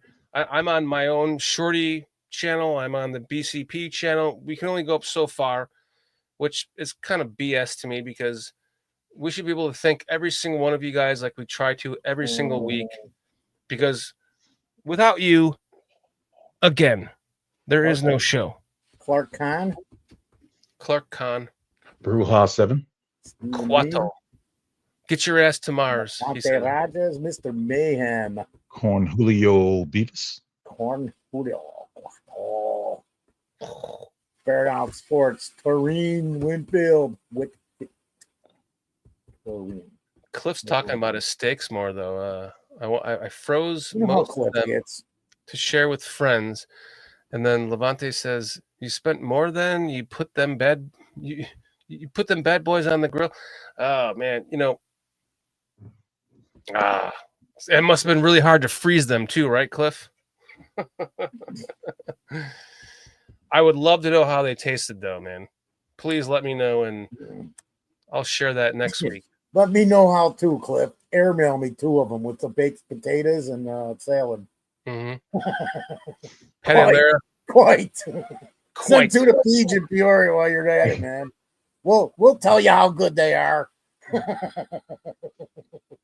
Lara. I love Cliff, man. I love Cliff. Fucking Cliff. I love Cliff too, man. Cliff. I love Patty Lara and I love Armando Lara. Like Patty is so awesome, and her husband just promoting the show. You guys are freaking amazing.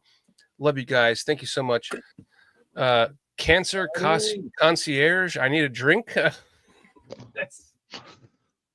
And you know what, you guys I don't know if you guys noticed, but right before us, Adam and Carl, if they're going to keep doing a show on Thursdays an hour before us, it's a good watch, man. Good watch. Anything with Adam is, but hey, Adam is. You guys keep doing talented. that. What? Adam is uber talented with his analytics skills and his breakdown. Very talented. Things. Very talented. Make sure that you check him out. Bear Down Sports here in chat. That's Adam Mason. Check him out, guys, if you don't know who he is. Cancer concierge. Never seen that name before either, but I need a drink. And thank you here because I remember that name. Okay, well, thank you Cancer for joining us. Concierge. I remember. Yeah, we love all of you guys. You guys are amazing. We're gonna get a big win this weekend. I'm gonna try out one of these websites that I got. I wrote them down. I'll try them out from you guys, and hopefully it works for me because I'm not paying $500 to YouTube for NFL Sunday Ticket to get 9 games. I'm just not doing it. It's if you gave me every single game, no matter what fucking channel it was on, what time of the day, what day it was, and I got to watch every game for $500 easily, I'll do it all day long. But now I'm not doing it for half the games, slightly less. So thank you for the info on sites that I can check out. I will do that this weekend. If not, then I will turn off my phone and I'll watch the game at 5:00 on NFL Plus. Wish everybody would stop paying for games and suffer for a little bit, because then they'll stop fucking making you pay more and more and more. Exactly. All right. That's kind of what my motto is on this, is not paying for it.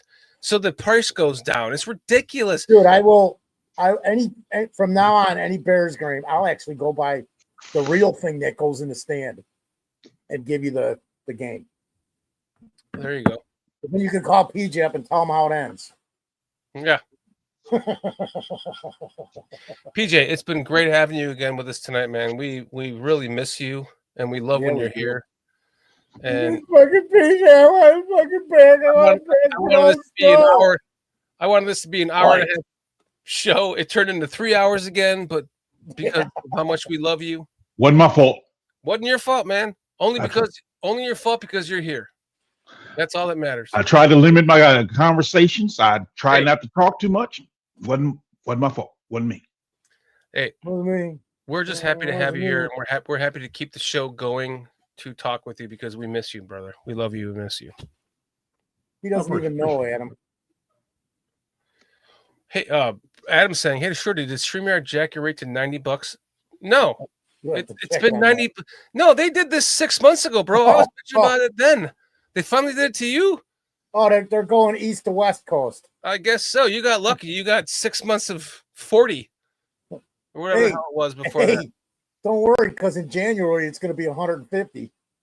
No shit. I'm joking. And But now that they heard it, it will be. I was talking to Jason UK the other day.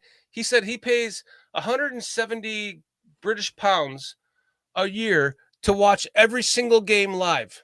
If you break that down to Well, that's dollars, nothing. it's like 225. Yeah, that's nothing. It's half the fucking price of the Sunday ticket. That's cheaper than frickin' getting any cable package in this country. Basic cable package. And the fact that they are just bending us over, they're like higging us upside down and shaking all the change out of our pockets here is, and then they're like, oh, we're only going to shake half the change out of your pockets over there just because we're trying to make you fans in the UK or on the other side of the globe. Yeah. So we're gonna only half, rob you right now. It's that's why. Once we get you hooked, give me a razor price. Yeah. So me boycotting the Sunday ticket this year is if I have to. NFL Plus, if I have to wait an hour after the game is over, which I have to do that for every noon game now, including this weekend is a noon game, I believe, right? So it should be. They're killing us, short smalls. They're killing us. But up until this point, right now, I had they're killing me. The only game that I didn't get that was the only game. So I didn't pay the $500, right? So I thought every game that's a noon game, I'm going to watch that at. It's really 1 o'clock for me, so I'm going to watch that at 5 o'clock when it's. An hour after it's over. That has not happened to me at all this season because we have had primetime games every single game except for the Lions game, which I just happened to be home for. I saw that game with Sean Sierra at his watch party. Great time. The best cigar I've ever had in my freaking life. And I got lucky so far. Excuse me. So I might just look into the Sunday ticket. Well, maybe there's a discount now for the Sunday ticket. Should be. If they charge me $200 for the remaining games, I'll pay it because I don't want. It's hard to wait until 5 o'clock on noon games to watch it. It's just hard. I got to turn off my phone. I can get a random text from any one of the multiple people I've met just doing this podcast, plus my friends and family that don't know, and I can't sit there and put out 50 texts to people. I can't watch the game, so I have to turn off my phone. And then watch it at 5 o'clock. But don't worry, Shorty. I got it covered. I just can't do anything until they start building the new stadium. All good. I'm gonna put my own box in there while they're building it. They won't know about it, but I'm not gonna watch the game on your phone that's on a wobbly tripod that's sitting on top of your coffin. I sit here and watch the Cubs game. Thank you very much for that. Yeah, but every time you open your coffin to cheer, the fucking tripod's gonna fall off. I'll set it up on a TV. I won't even be in the room. I got enough of them. That's gonna be a tube TV. It's gonna be grainy black and white. I can't watch that shit. It is one. I got the TV out of Bedrock, but this is the show, man. Quite. Right. I love you guys. The making fun of each other. Did you see, by the way, in the Kenneth Davis opener that Aldo made for me? It says "Shorty sucks." Yeah. On the wall, he's spray painted on the wall. It said, "Shorty sucks." It said something about the CCP. It said Foster for Prez, and then in the right hand corner it said "Shorty sucks." I got to go back and look at it again because I've seen it twice and I didn't get to read everything. Let's play it one more time before we leave the show, and then we'll play the closer. And guys, enjoy the game this weekend. This should be a big win for us. It's going to be a lot of fun talking about this again next week. Make sure that you stay tuned for the British Bears on Tuesday at 3 p.m. Central Time, 4 p.m. Eastern. These guys are killing it now. They're getting their groove. They're broadcasting on BCP from England, and every Tuesday they're doing a great job. Please check them out. Please time out before you show this. I didn't know Patty was like a Nazi or something. She's already forcing her youngest grandson to be a Bears fan. You should be. I'm joking. That's awesome, Patty. Patty said, I've been teaching our youngest grandson claws up Bear now, and it's awesome. And she says, great show. They are always great to watch. Patty, thank you, Patty. Thank you. PJ, great to see you again this week. Hope you guys win next week. Hope we get to see you again next Thursday. Hopefully you have enough time, and the show goes longer than an hour and a half, so we can see you. We love you, brother. It's been great talking with you again. Foster, you're amazing. Somebody You're the told me man. that once. I still don't believe him, but we'll go with it. Man. We're gonna play the Wait, Kenneth. wait. We're gonna play the Kenneth Davis opener one more time, just because I love it, and then we'll play the closer. We will see you guys next Thursday, 9 p.m. Eastern time. As always, make sure you check out the British Bears, 3 p.m. Central on Tuesday. Love you guys. Thank you guys. On a 1, a 2, a 3. Bears win. Bears. Beat the Read the wall halfway through it, spray paint. Yeah. I just love this, man. This is good You know what stuff. I'm talking about, baby? You know what I'm talking about, baby. I'm talking about Kenneth. Mr. Kenneth Davis. Stay tuned because we're gonna say this. Freeze it, freeze it. Immaculate conception with just the sound of his voice. Yeah. My. Oh, when Kenneth speaks, you have no choice but to listen. You gotta listen, baby. My. Yeah. Oh, yeah. Mr. Kenneth Davis. Mr. Kenneth Davis. Ooh, yeah, baby. I think I just got pregnant. We're so lucky to have you join us I think I just got pregnant. for the third time. Kenneth Davis has blessed us with his presence. Thank you to Kenneth Davis. We will see you again, sir. I'm certain of that. We love you. We love all you guys. We'll see you guys next week. Peace out.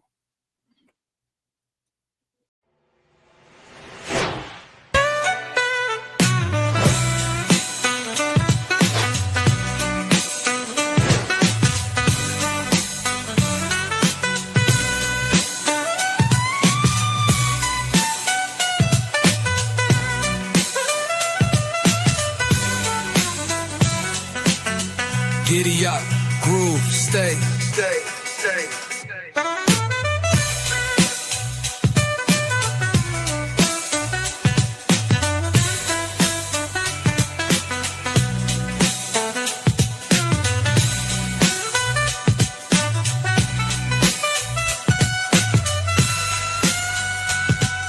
You down with BCP? Yeah, you know me. You down with BCP? Yeah, you know me. Integral, grind exponential. You down with BCP? That's the way we rotate radially. You down with BCP? Down with BCP? You down with BCP? You down with BCP? That's the way we do things limitlessly. Yeah. You down with BCP? Yeah, you know me. You down with BCP? Let's blow. Switch the flow. Shift the tempo.